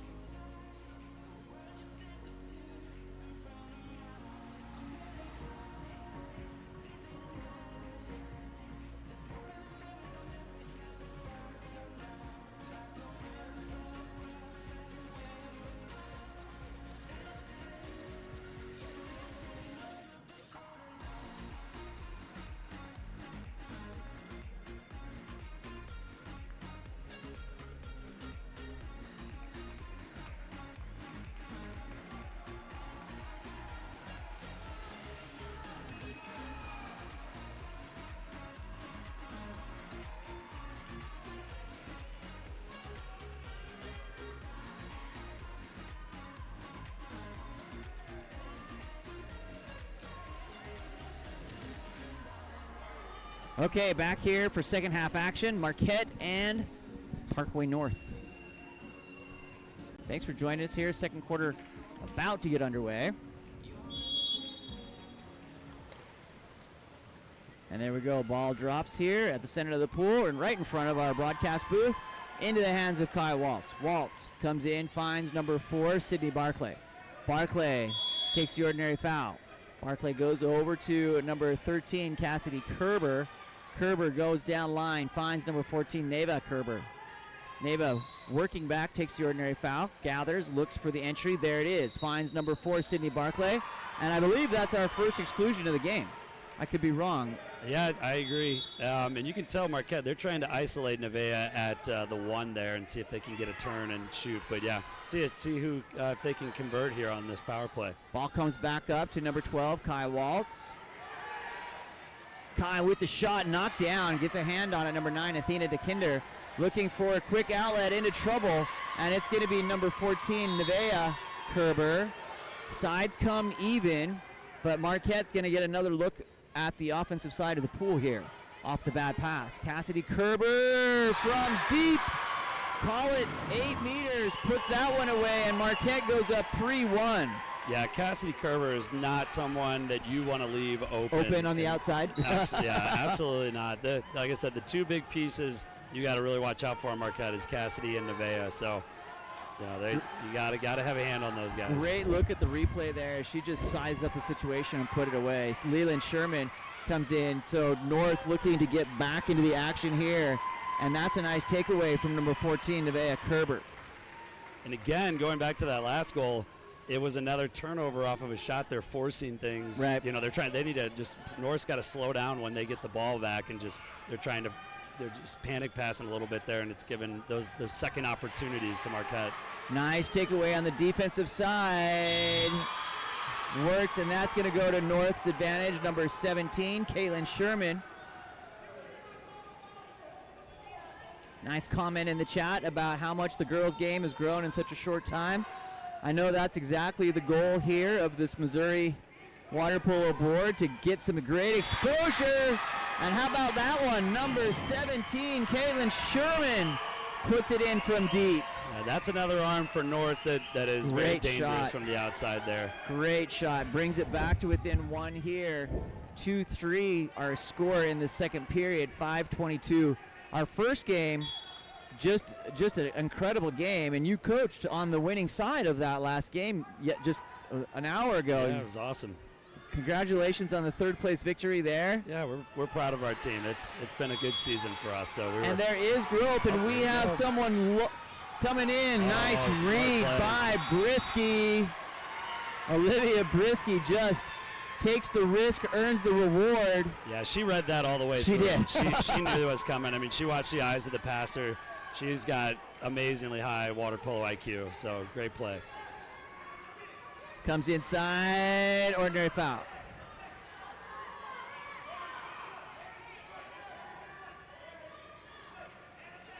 Ball comes down, finds number 7, Greta Wytalk. Again, that's going to be an exclusion on number 8 in center, looking for the quick. Marquette goes up into 6-on-5. Oh, nice knockdown, gathered by Caitlin Sherman. Whoa. She comes in, the little tug doesn't get caught. Comes through and back to Megan Mueller. So here's an opportunity for North to do exactly what you mentioned, and that's just take a second here, get everybody down into the front court. Has a nice drive coming in from the inside. Beautiful pass coming in from the 5 to center. One of 3 things is going to happen: a penalty, a goal, or an exclusion, and the referee picked exclusion on that one. So if I'm not mistaken, this is North's first This power is play, North's correct? first power play as well. Number 9, Athena DeKinder comes back up to Caitlin Sherman. Sherman on the cross, finds number 8, Mary Wolf Slinkard, goes down the line to Huge, looking on the cross, has it, and goal.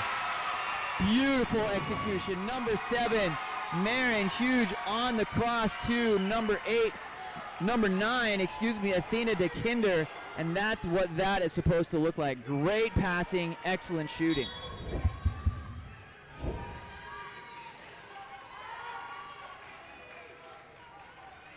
Cassidy Kerber takes the ordinary foul.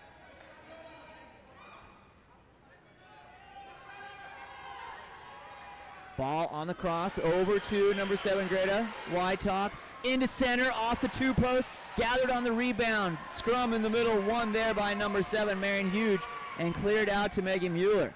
Mueller looking for the outlet. Yeah, you can see North is running a drop, interestingly, from the wings. So this will be interesting to see if they can eventually take advantage of that. Ball coming in. Goalie out. Brisky comes out, just going to swim through it. Gets the ordinary foul, but the goal is wide open. We talked a little bit about risk and reward, and an exclusion earned there. Exclusion taken by Sydney Barclay. Brisky maybe a little bit, she was able to get back, maybe a little bit too risky, but they're talking to her team, giving some good instruction, and that brings us to 4-3 here.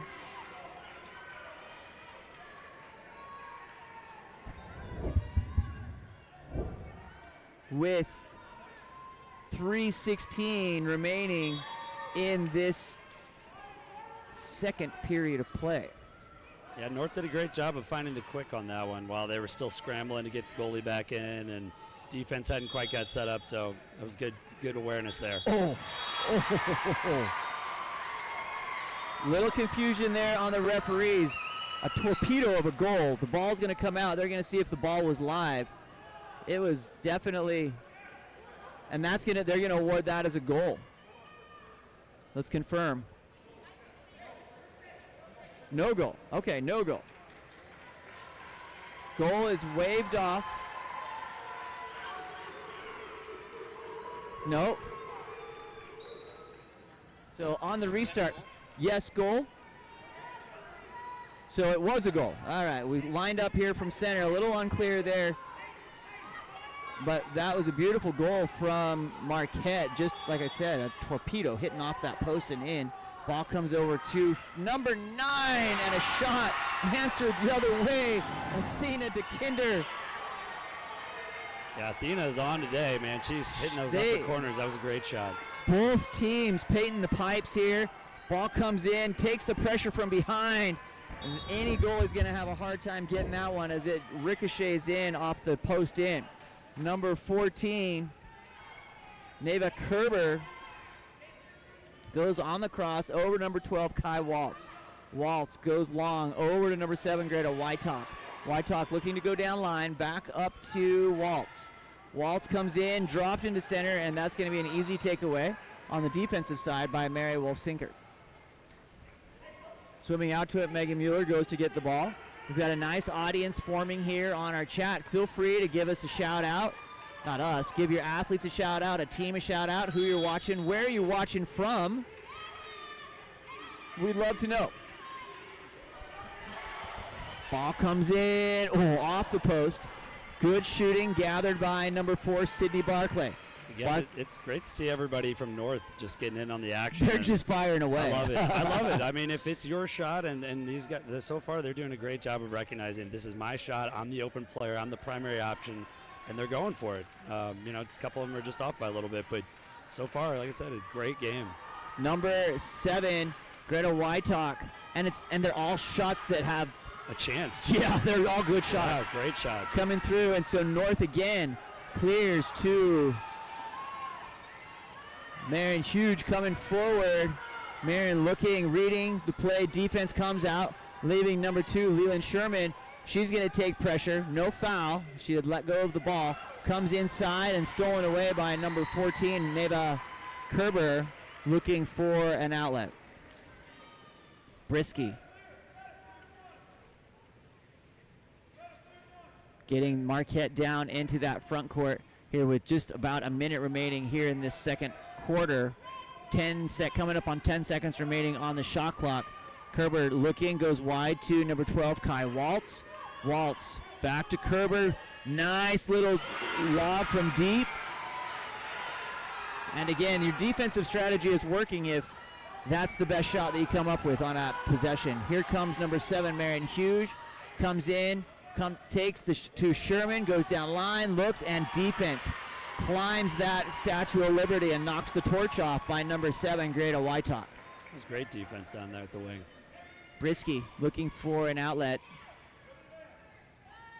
Sends it forward up to number 14, Nevaeh Kerber. Inside, big turn from center, missing just wide to the right. That is a strong girl, Cassidy Kerber, taking the pressure of 3 women, making the turn, just missing off to the right. 30-second timeout. 30-second timeout called there by Coach Clay. Getting everyone forward. Coach for Parkway North here, 5-4 over Marquette with 9 seconds. Wants to give an opportunity to go up by 2, which would be a massive boost going into that second half. We're just getting our caps tied back on here for the delay.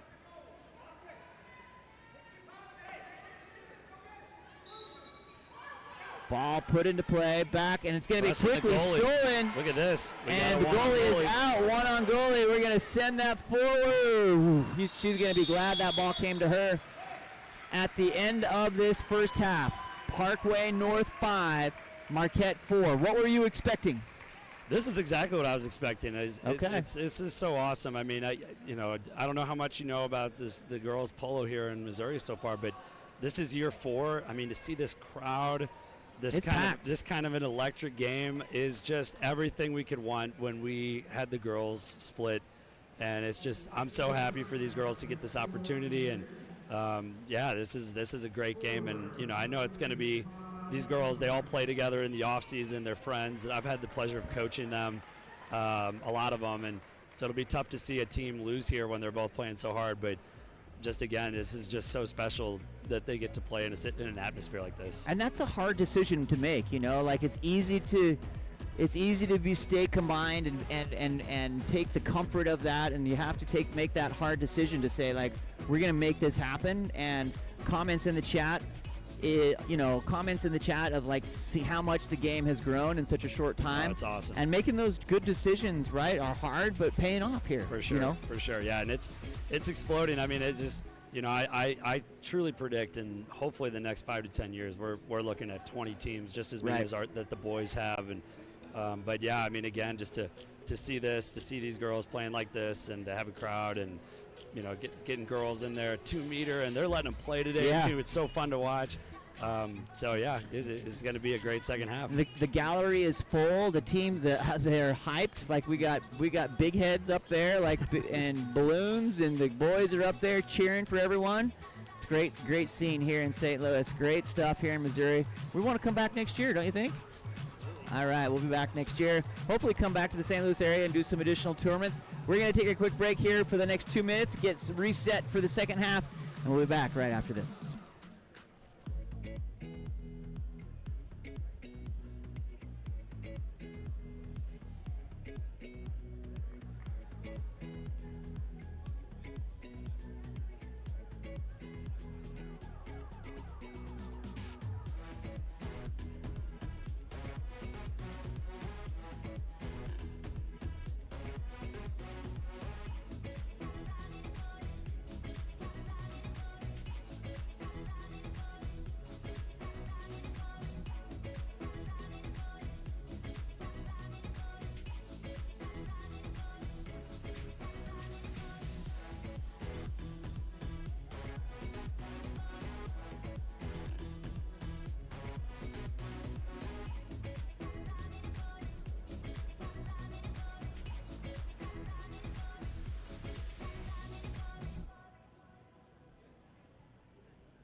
All right.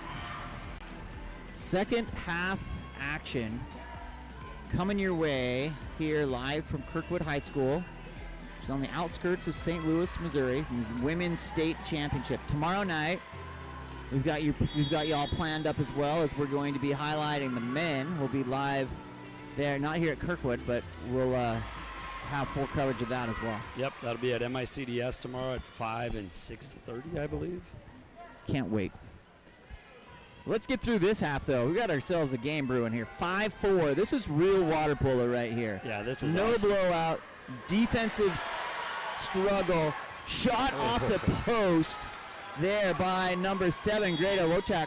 They must have had us mic'd up in the coaches huddle over there, because we were just talking about she's got to shoot from there. For sure. I loved seeing that. I love seeing her finally get up there and shoot, because as we just saw, she can shoot. That was a great shot. I mean, that's just inches off from being a goal. So I think she's going to get plenty more looks this half, and it'd be very awesome to see her cash in.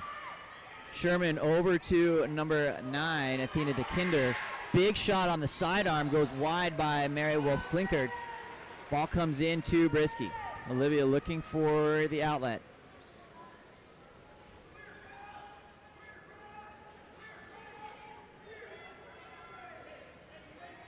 Brisky moving forward, shot clock ticking down at 15, looking for delivery here. Not much action here on the support, but here comes the outlet to Greta. She's going to get another look here. They're going to make her miss there on a good defensive effort.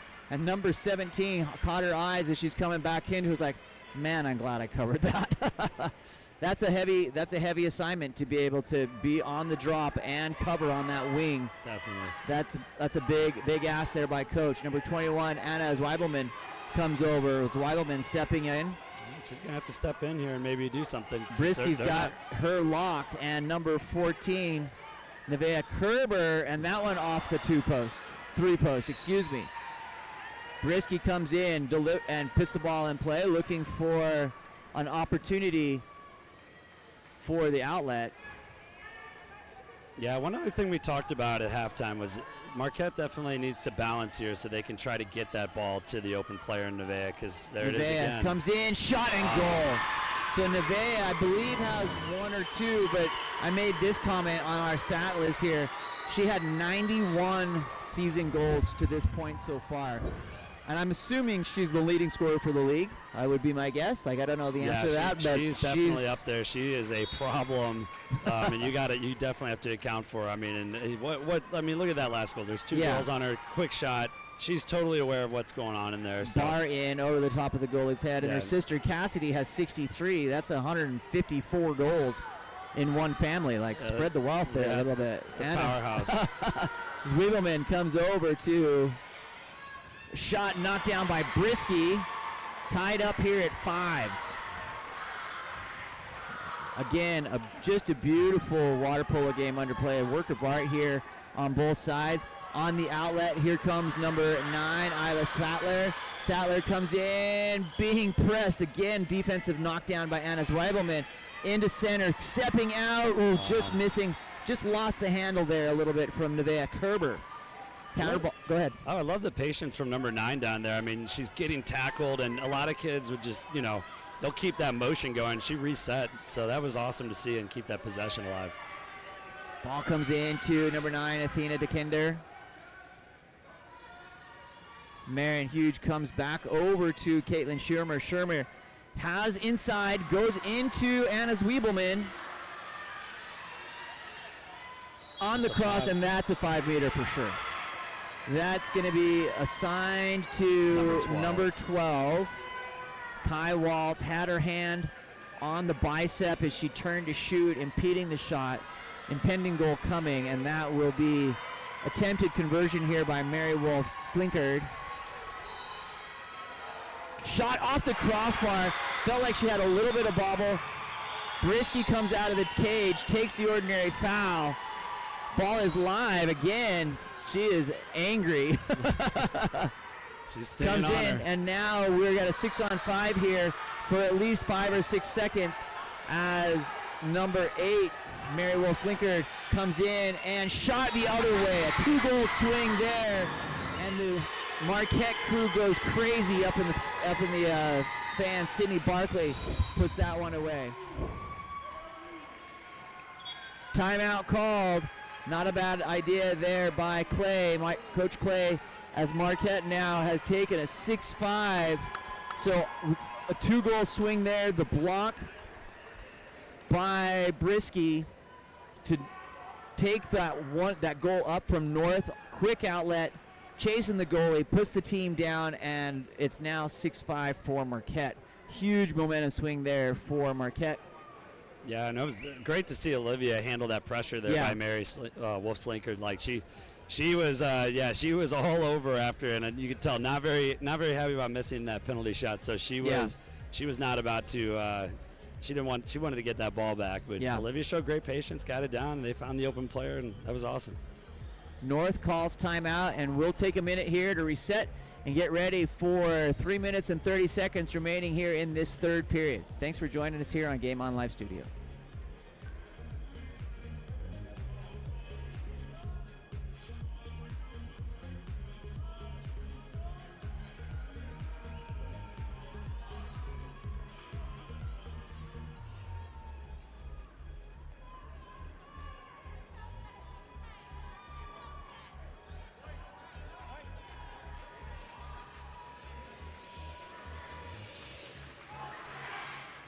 Coming in off timeout, waving forward. Here comes Parkway North.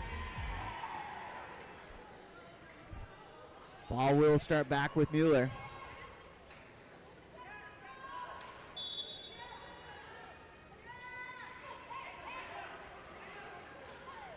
Ball comes forward up to number 17, Caitlin Sherman. Sherman over to 18, Anna Campbell. Campbell has that ball swept away, and it's going to be Marquette ball. Brisky again comes out, just swarming on that ball on that defensive side.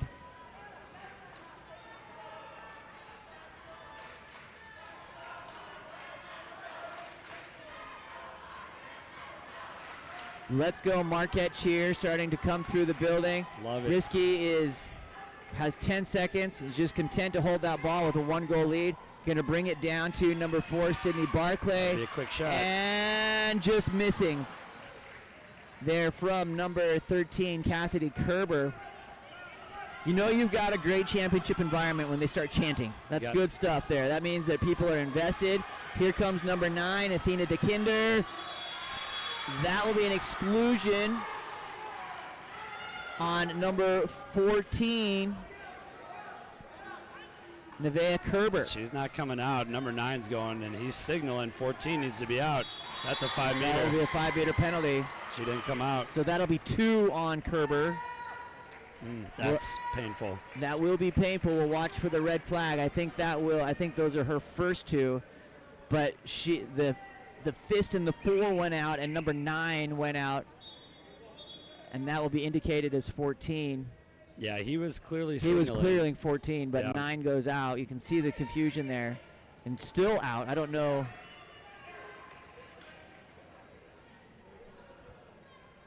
Yeah, Kerber needs to head over to the box. For sure. Yeah, one thing and 9 needs to come out. Yep.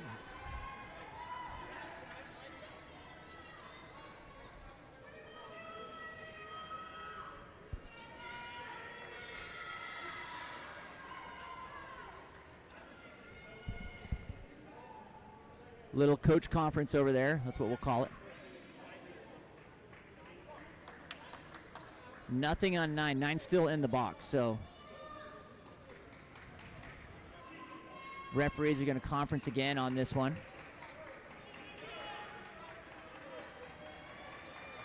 Yeah, one thing these kids, these athletes have to do is when they see that kick out, they need to look up and look at the ref's hands and know their numbers and know if that's their time to go to the box. So it would be interesting to see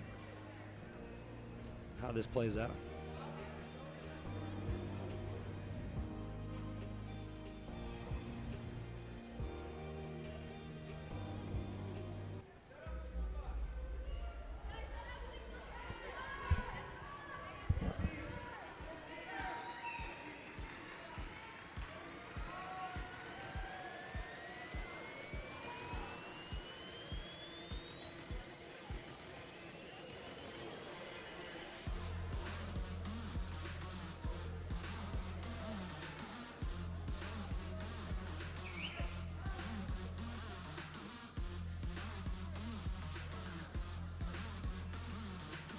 Seeking clarification here from the referee. We're just trying to make sure that we're on the same page with everybody else in the facility here. So they are going to take the penalty away. No penalty shot, just going to go back to 6-on-5 here. So interesting decision there by our referees. Ball comes back underway. And they've got the correct player now in the box. Yeah, 14 in the box. So she will only have 1 instead of the gift of 2. Shot off the crossbar. A little bit on her back there. Athena DeKinder will come in off, and Brisky ends up with the ball.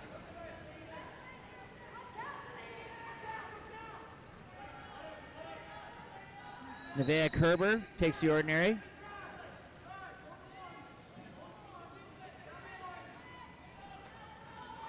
Kerber inside shot gathered off the shot from number 13, Cassidy Kerber, and into the hands of Megan Mueller. Up in the counter here. See if they can find it. 3-on-2 advantage as they come in. Number 6, Daria Panoff comes in, and that will be with the head. Contra foul. Ball in the hand of Olivia Brisky. Brisky looking for an outlet. It's great polo IQ there by Nevaeh Kerber. I mean, she saw that all the way through, and she saw that she wasn't looking to pass, so she jumped over to it quick. Ball comes to Sydney Barclay. Inside, and Cassidy Kerber, throws a bomb. Check it for Dents. That was so hard. Off the crossbar. Big turn. Just got to finish with that one in the cage. Megan Mueller. Unbelievable save there. That was huge. Yeah. Great move by Cassidy with wow. Like that is where you want to shoot from in a water polo, right? Like that's a 95% shot, especially with the turn there. And a great block by Megan Mueller. Big turn coming back the other way, and the defensive struggle is real. Just like the UCLA Cal game this past weekend, defense is what wins championships, and that's what's going to win this game here with 48 seconds remaining. The team that stands at the end will be the one that has gotten the most stops here. Ball comes through to number 9, Isla Sattler. Sattler finds number 13, Cassidy Kerber.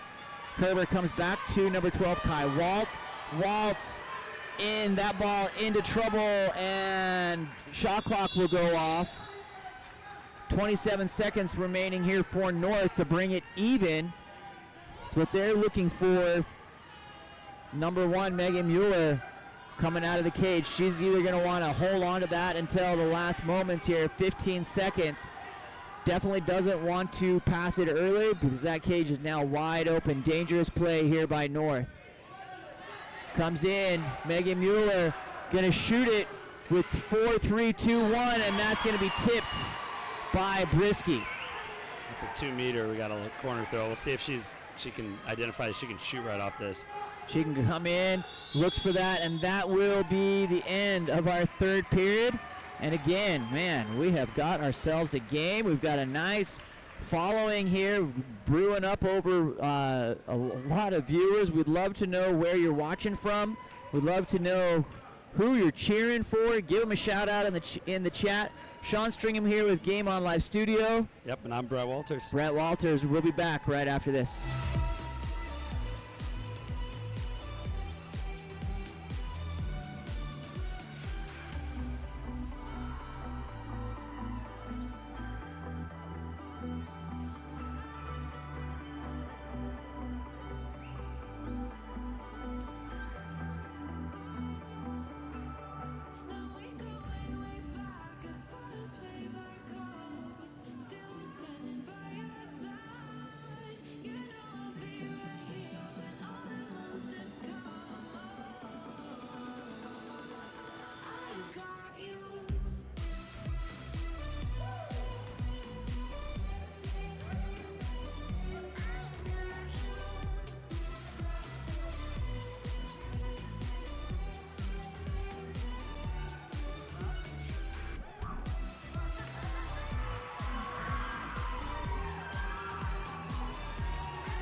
All right, fourth quarter action here from St. Louis.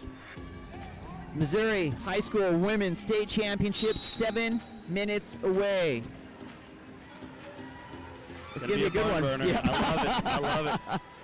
exactly what you want in a championship game. Low-scoring 6-5 defensive affair. North wins. Mueller looking for an outlet. Comes up to number 7, Marion Huge goes down line, has wide open number 9, Athena DeKinder. Brisky with the sweeping block. Clears that for Marquette. One more pass.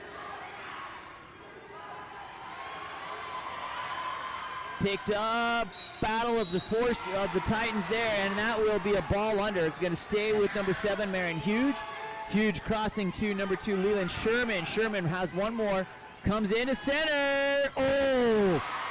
Brisky comes up huge. What a save. Off the hand, off the post, off the noggin. Yeah, just that cap. You just took one right off the chrome there. And here comes Brisky looking for an outlet. She's been holding this ball down to about 10 seconds. And then they're going to try to clear out to that one side, looking for the outlet. She's got to either shoot the ball or set it. Here comes number 12, Kai Waltz, in wide open, and there's going to be an exclusion away from the ball. Number 7, Marion Huge, sends Marquette up with a new shot clock and a 6-on-5 advantage power play. Marquette comes in, shot, echoes around the natatorium, and Megan Mueller again comes up with a huge block. Yeah, you can see the on their 5-man defense, they are definitely locking in on Nevaeh and Cassidy, and they're going to make somebody else beat them. Marion Huge coming forward here for North. Comes in, gathered up, stolen away by number 14, Nevaeh Kerber. Just under 100 goals for the season, making a defensive stop there. Controls, has the opportunity with a direct shot at half. Tries to scare Megan Mueller, and there was a little moment of terror when she realized that ball was coming towards her. Yeah, I think she surprised everybody with that shot. I was not expecting shot there, so it's not a bad look, honestly. Leland Sherman takes the ordinary foul. Shot knocked down by Brisky, off the hands of Caitlin Sherman. 6-5, still scoreless here in the 4th period. And timeout called by Marquette. Full timeout indicated by coach.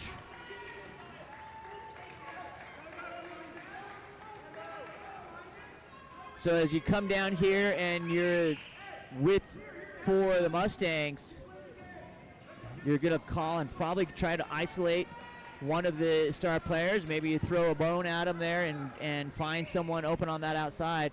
You're looking for heroes in championship play, you know? Definitely, yeah. I watch for these picks and drives, especially at a 2-meter. They like to run like a little 61 there. So, yeah, it'll be. I feel an isolation play coming up. It's gonna be interesting.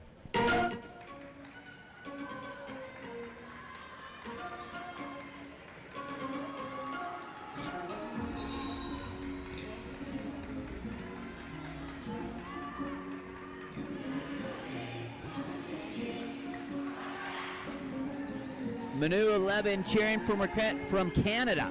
An international affair here on Game On Live Studio. Ball's going to come back into Olivia Brisky. Brisky puts the ball in play. Forward up to number 14, Nevaeh Kerber. Kerber takes the ordinary. Goes down line to number 13, Sister Cassidy Kerber. Big turn. There's the ISO play off that post. Marquette is thwarted again, and North comes in looking to tie. 4-3. Number 4-3. 9, Athena DeKinder with the 4-3 advantage. Comes in, number 7, Marion Huge. No goal. Brisky looking, gathers, sends it forward to number 8, Alexia Monacconi. Comes in, tries to get, and that will be a 5-meter penalty. Brisky holds on off the block, ball floating perilously on that goal line. Smiles about it, realizes, hey, wait, I got someone down there. Yeah, that was what a swing right there. I mean, you got a lot of upset people right now in the crowd thinking that goal was in, but the whole ball has to cross the line. The Marquette faithful lighting it up, and there's an easy one put away by number 13, Cassidy Kerber. 2 goals seem significant here for North with 4:02. Definitely has the firepower to get it done, but a great swing there for Marquette. Credit Olivia Brisky with just being a brick wall and the smarts to get it out. Yeah, quick reflexes there to get back, and as that ball's drifting in, but like I said, the whole ball's got to cross. So, and the referee was right there on the goal line. Referee was on the line. He was not out of position. He made the right call there. Marquette up by 2 here, coming out of timeout.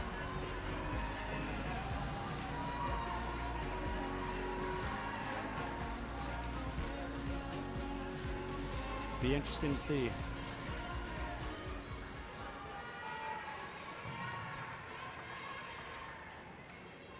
All right, let's see what coach has drawn up here for North. Ball into the hands of Megan Mueller. Let's see if they can respond here.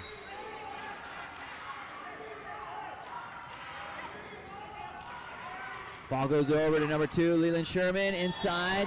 Again, poked out, I believe, by Brisky. I had kind of an obscured their view, but I think she got a handle on it. Here comes Brisky looking for an outlet. Olivia Brisky bringing it forward.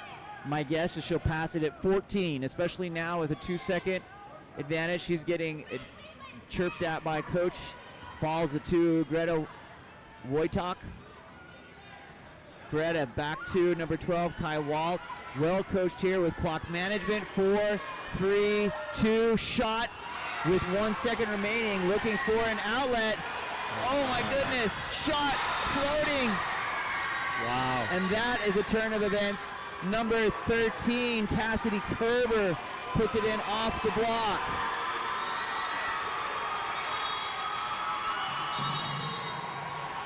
Timeout called by Coach Clay.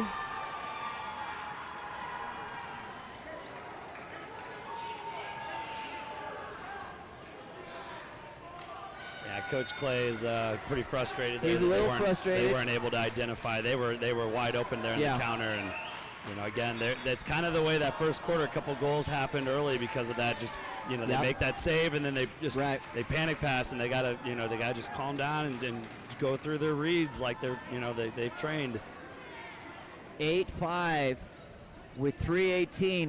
Mathematically not impossible by any means, but everyone on the north side has to gather themselves, put their mindset into forward, and not think about the past here. They've got some work here to maybe put it into overtime. On the other side, Marquette clearly has momentum coming out of halftime. 2 unanswered goals.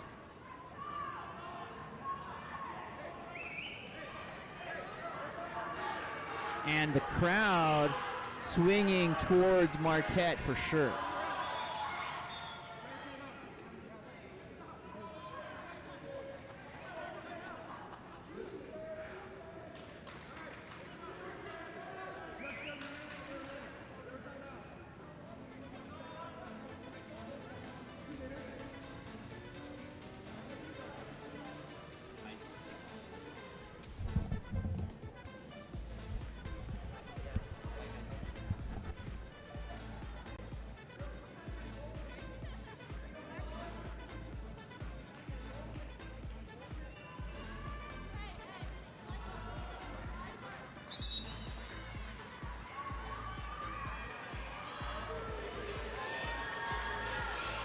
So it was a Marquette timeout.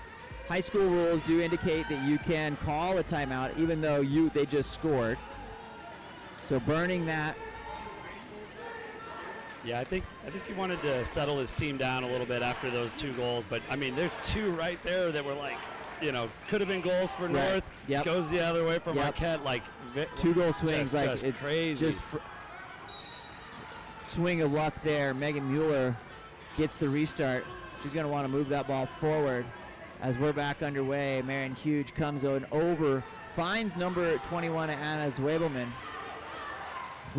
That ball is shot by Caitlin Sherman off the post and then gathered back up by Brisky. She's going to go after it again. Caitlin Sherman going to have to show her offensive skills. Brisky stays under pressure and it will again take the ordinary foul. Brisky taking the heat on that one. Sydney Barkley goes down line, finds number 13, Cassidy Kerber.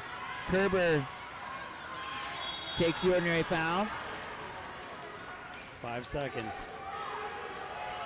Marquette has done an excellent job of controlling that clock. 2 seconds. They're going to be smart to just dump that. Too late. Shot clock violation. There's a 3-on-1 advantage here for North. Got to not be selfish here, and ball cleared. It's going to be indicated the other way by our referee. Olivia Brisky ends up with it.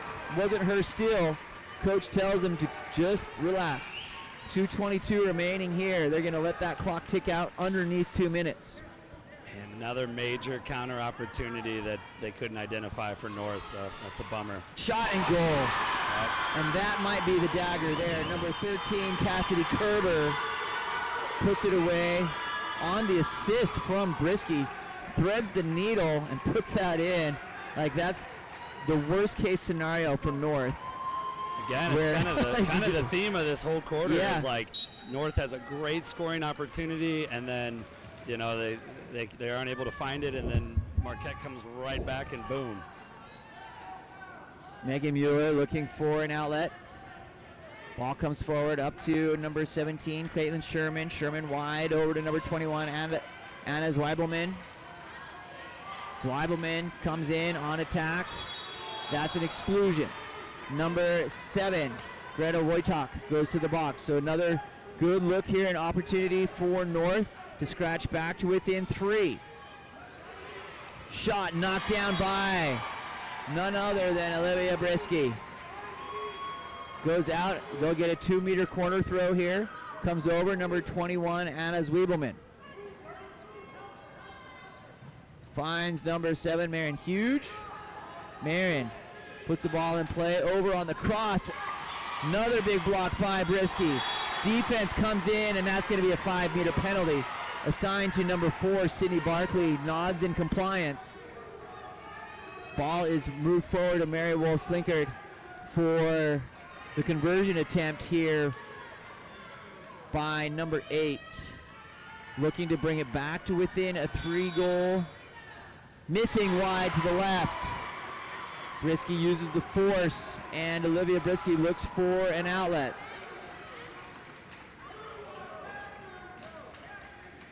Letting that clock tick down again, 1:18. 5-9. Feeling insurmountable at this point. I think North knows it's time to start chasing the goal here. And that ball will go back to Marquette. Go back to North as Megan Mueller comes forward. Ball goes down to Caitlin Sherman. Sherman inside. Number 21, Anna Zweibelman. Finding it, and that just unlucky again. Number 9, Athena DeKinder. Off that post. 3/4 of the ball in, bounces out. And that will be timeout called with 50 seconds remaining. A 30-second timeout called by Marquette. Yep. Marquette's their coaches, they want to control this game. They want to collect their players and make sure that they use this clock. Coaches getting settled. Marquette coaches should probably take that phone off his hip and get ready for the swim that's coming, is my guess. Coach, now's the time to take your shoes off. Yeah, I think so. Yeah, for sure. Yeah, I talked to the Marquette coaches before the game, and we were talking about just, make sure, don't have anything, don't empty the pockets too soon. There's a superstition there. But in the North, man, I mean. But protect the ASICs there, you know sure. what I mean? Oh, for sure. Being pressed out in the hands of number 14, Nevaeh Kerber. She's just going to let that ball control it. She doesn't want the ball to stop. She's taking the pressure and just moving it around. Holding on to it. Smart play. 5-4, 3-2. Brisky looks to clear. and does. That ball will go back to Megan Mueller. Great awareness there by Olivia. That pass was short, and she knew she had to get there so she could dump it so it wasn't a turnover right in front of her cage.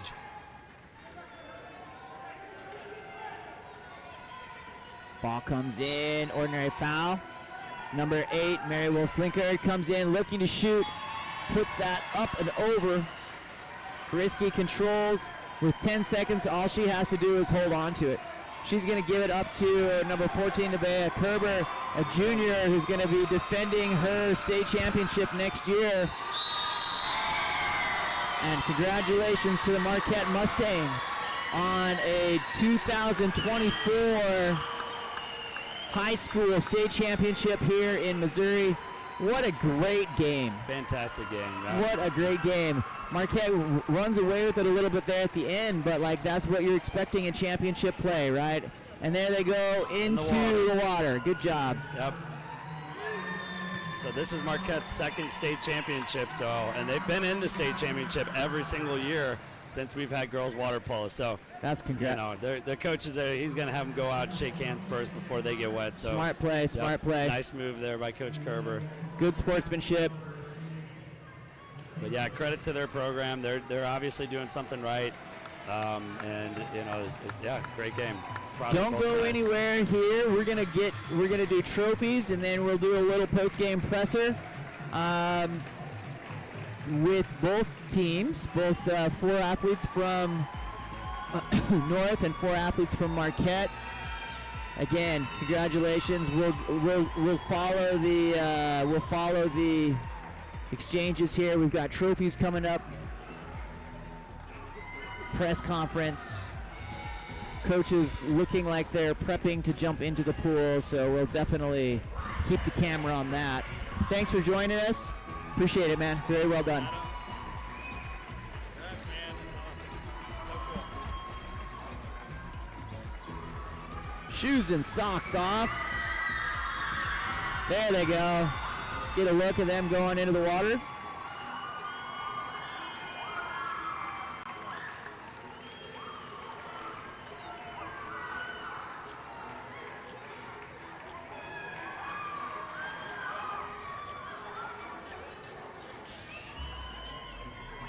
Don't worry, we're back tomorrow night for the men's championship. We're going to break down and set right back up.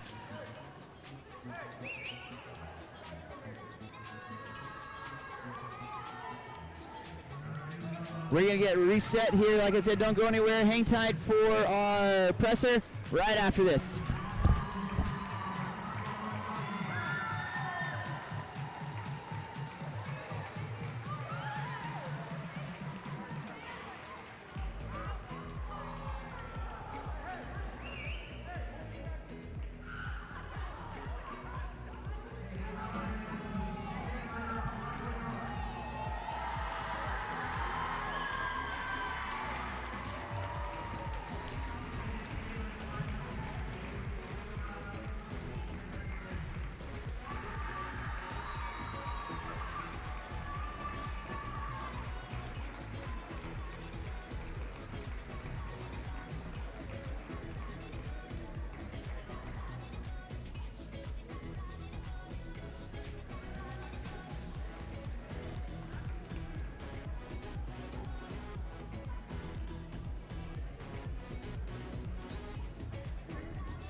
what the heck is happening? Is it on? I hope it's not on. There's a question there. All right, there we go. There's a question there. I don't know if they want to see themselves here. What the heck is going on here? I'll tell you what's going on. You guys just won your 2024 high school state championship. That's what's going on. Congratulations. What a great game. What a great game. Let's start with introductions. Let's go start right here, move down. Your first and last name and what year you are.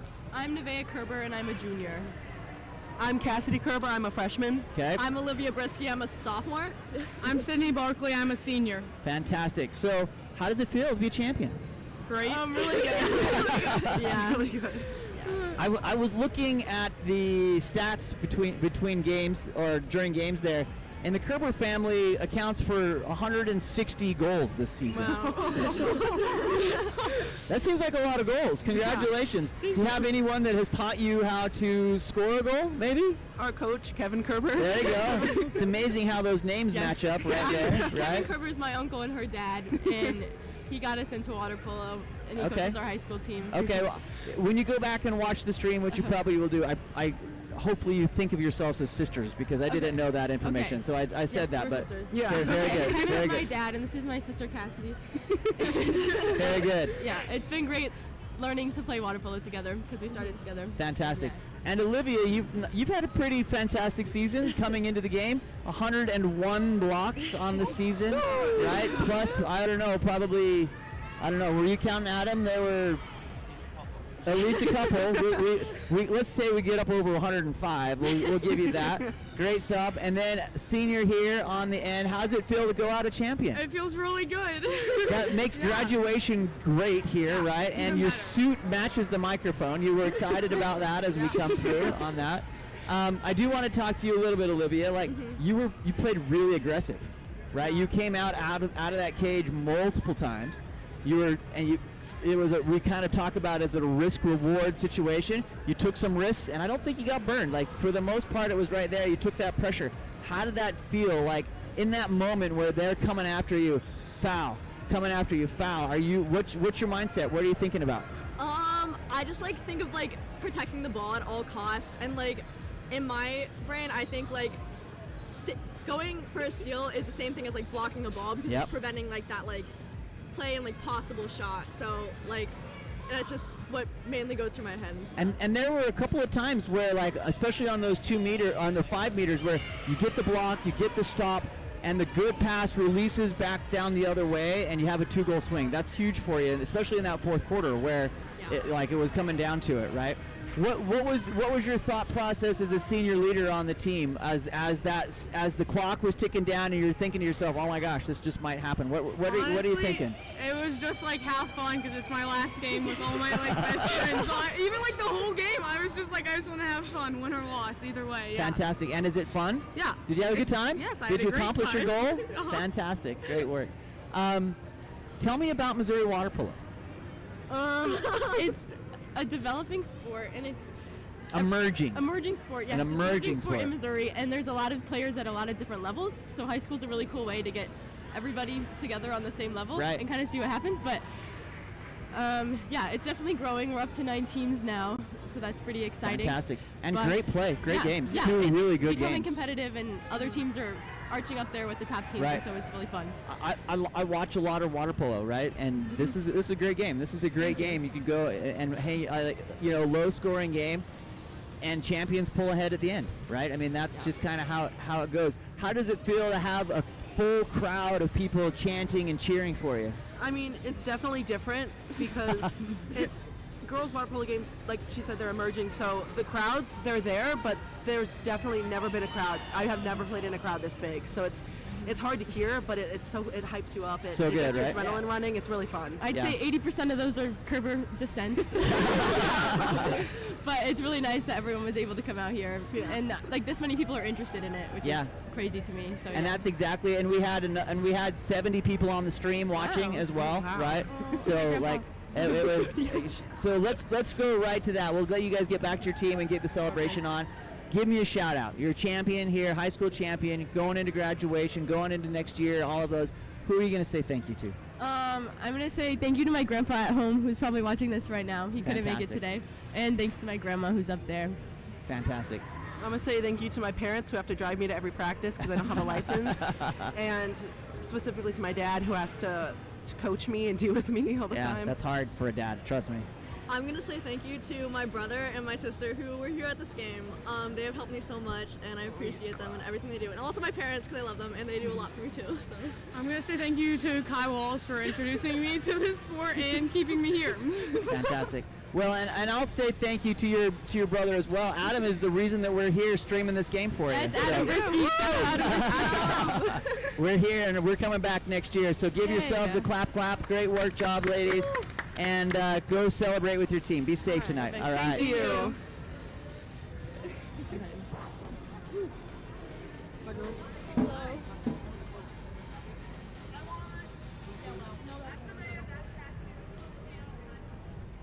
Oh, I got orange. You can have to go all the way down.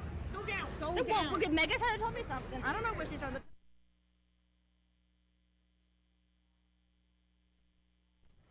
I'm really professional. All right. Welcome back. We've got our ladies here from Parkway North, excuse me. Ladies, you're probably on the end of the side of the game that you didn't want to be, is my guess, but what a great game. I want you to just really be proud of yourselves, because we said multiple times live on air as well as in between quarters and games, like, this is exactly what you want a championship game to be, right?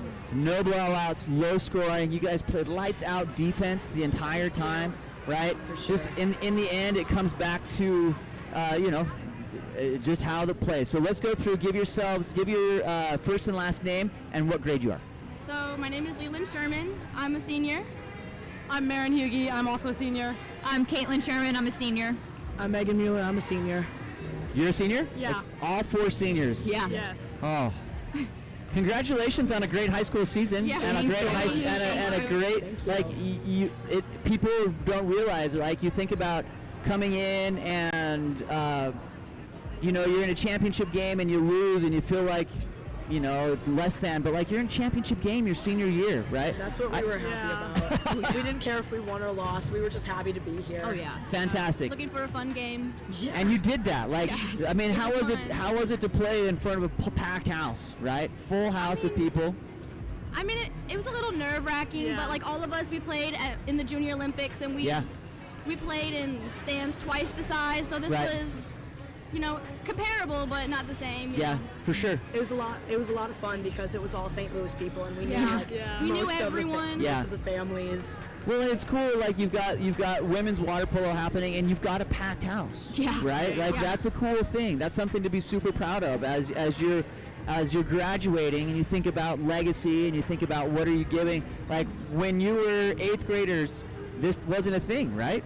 No. We started, the girls started in 2020, and each year we get a new team to the conference, and we just hope that no more, we hope that no more co-ops happen in each private school and public school. We all have our own separate teams so we can create different conferences and hold more games. Yeah. And hopefully expand it outside of just St. Louis. Yeah. Right. Yeah, Yes. hopefully Kansas City gets some teams soon. That would be cool, right? Like, Oh, that yeah. would be that, and I think that's the most important thing as you think about. As we've been here, we've had lots of conversations about how you grow water polo, right? How you do it. Like, you have packed houses, you have incredible games, you have great streaming, and you have young women that represent the sport so well that, like, the little girls want to see it and say, I want to do that. Right, right, sure. and so for sure. be so proud of yourselves. I'm just really impressed for coming out and what you guys have accomplished.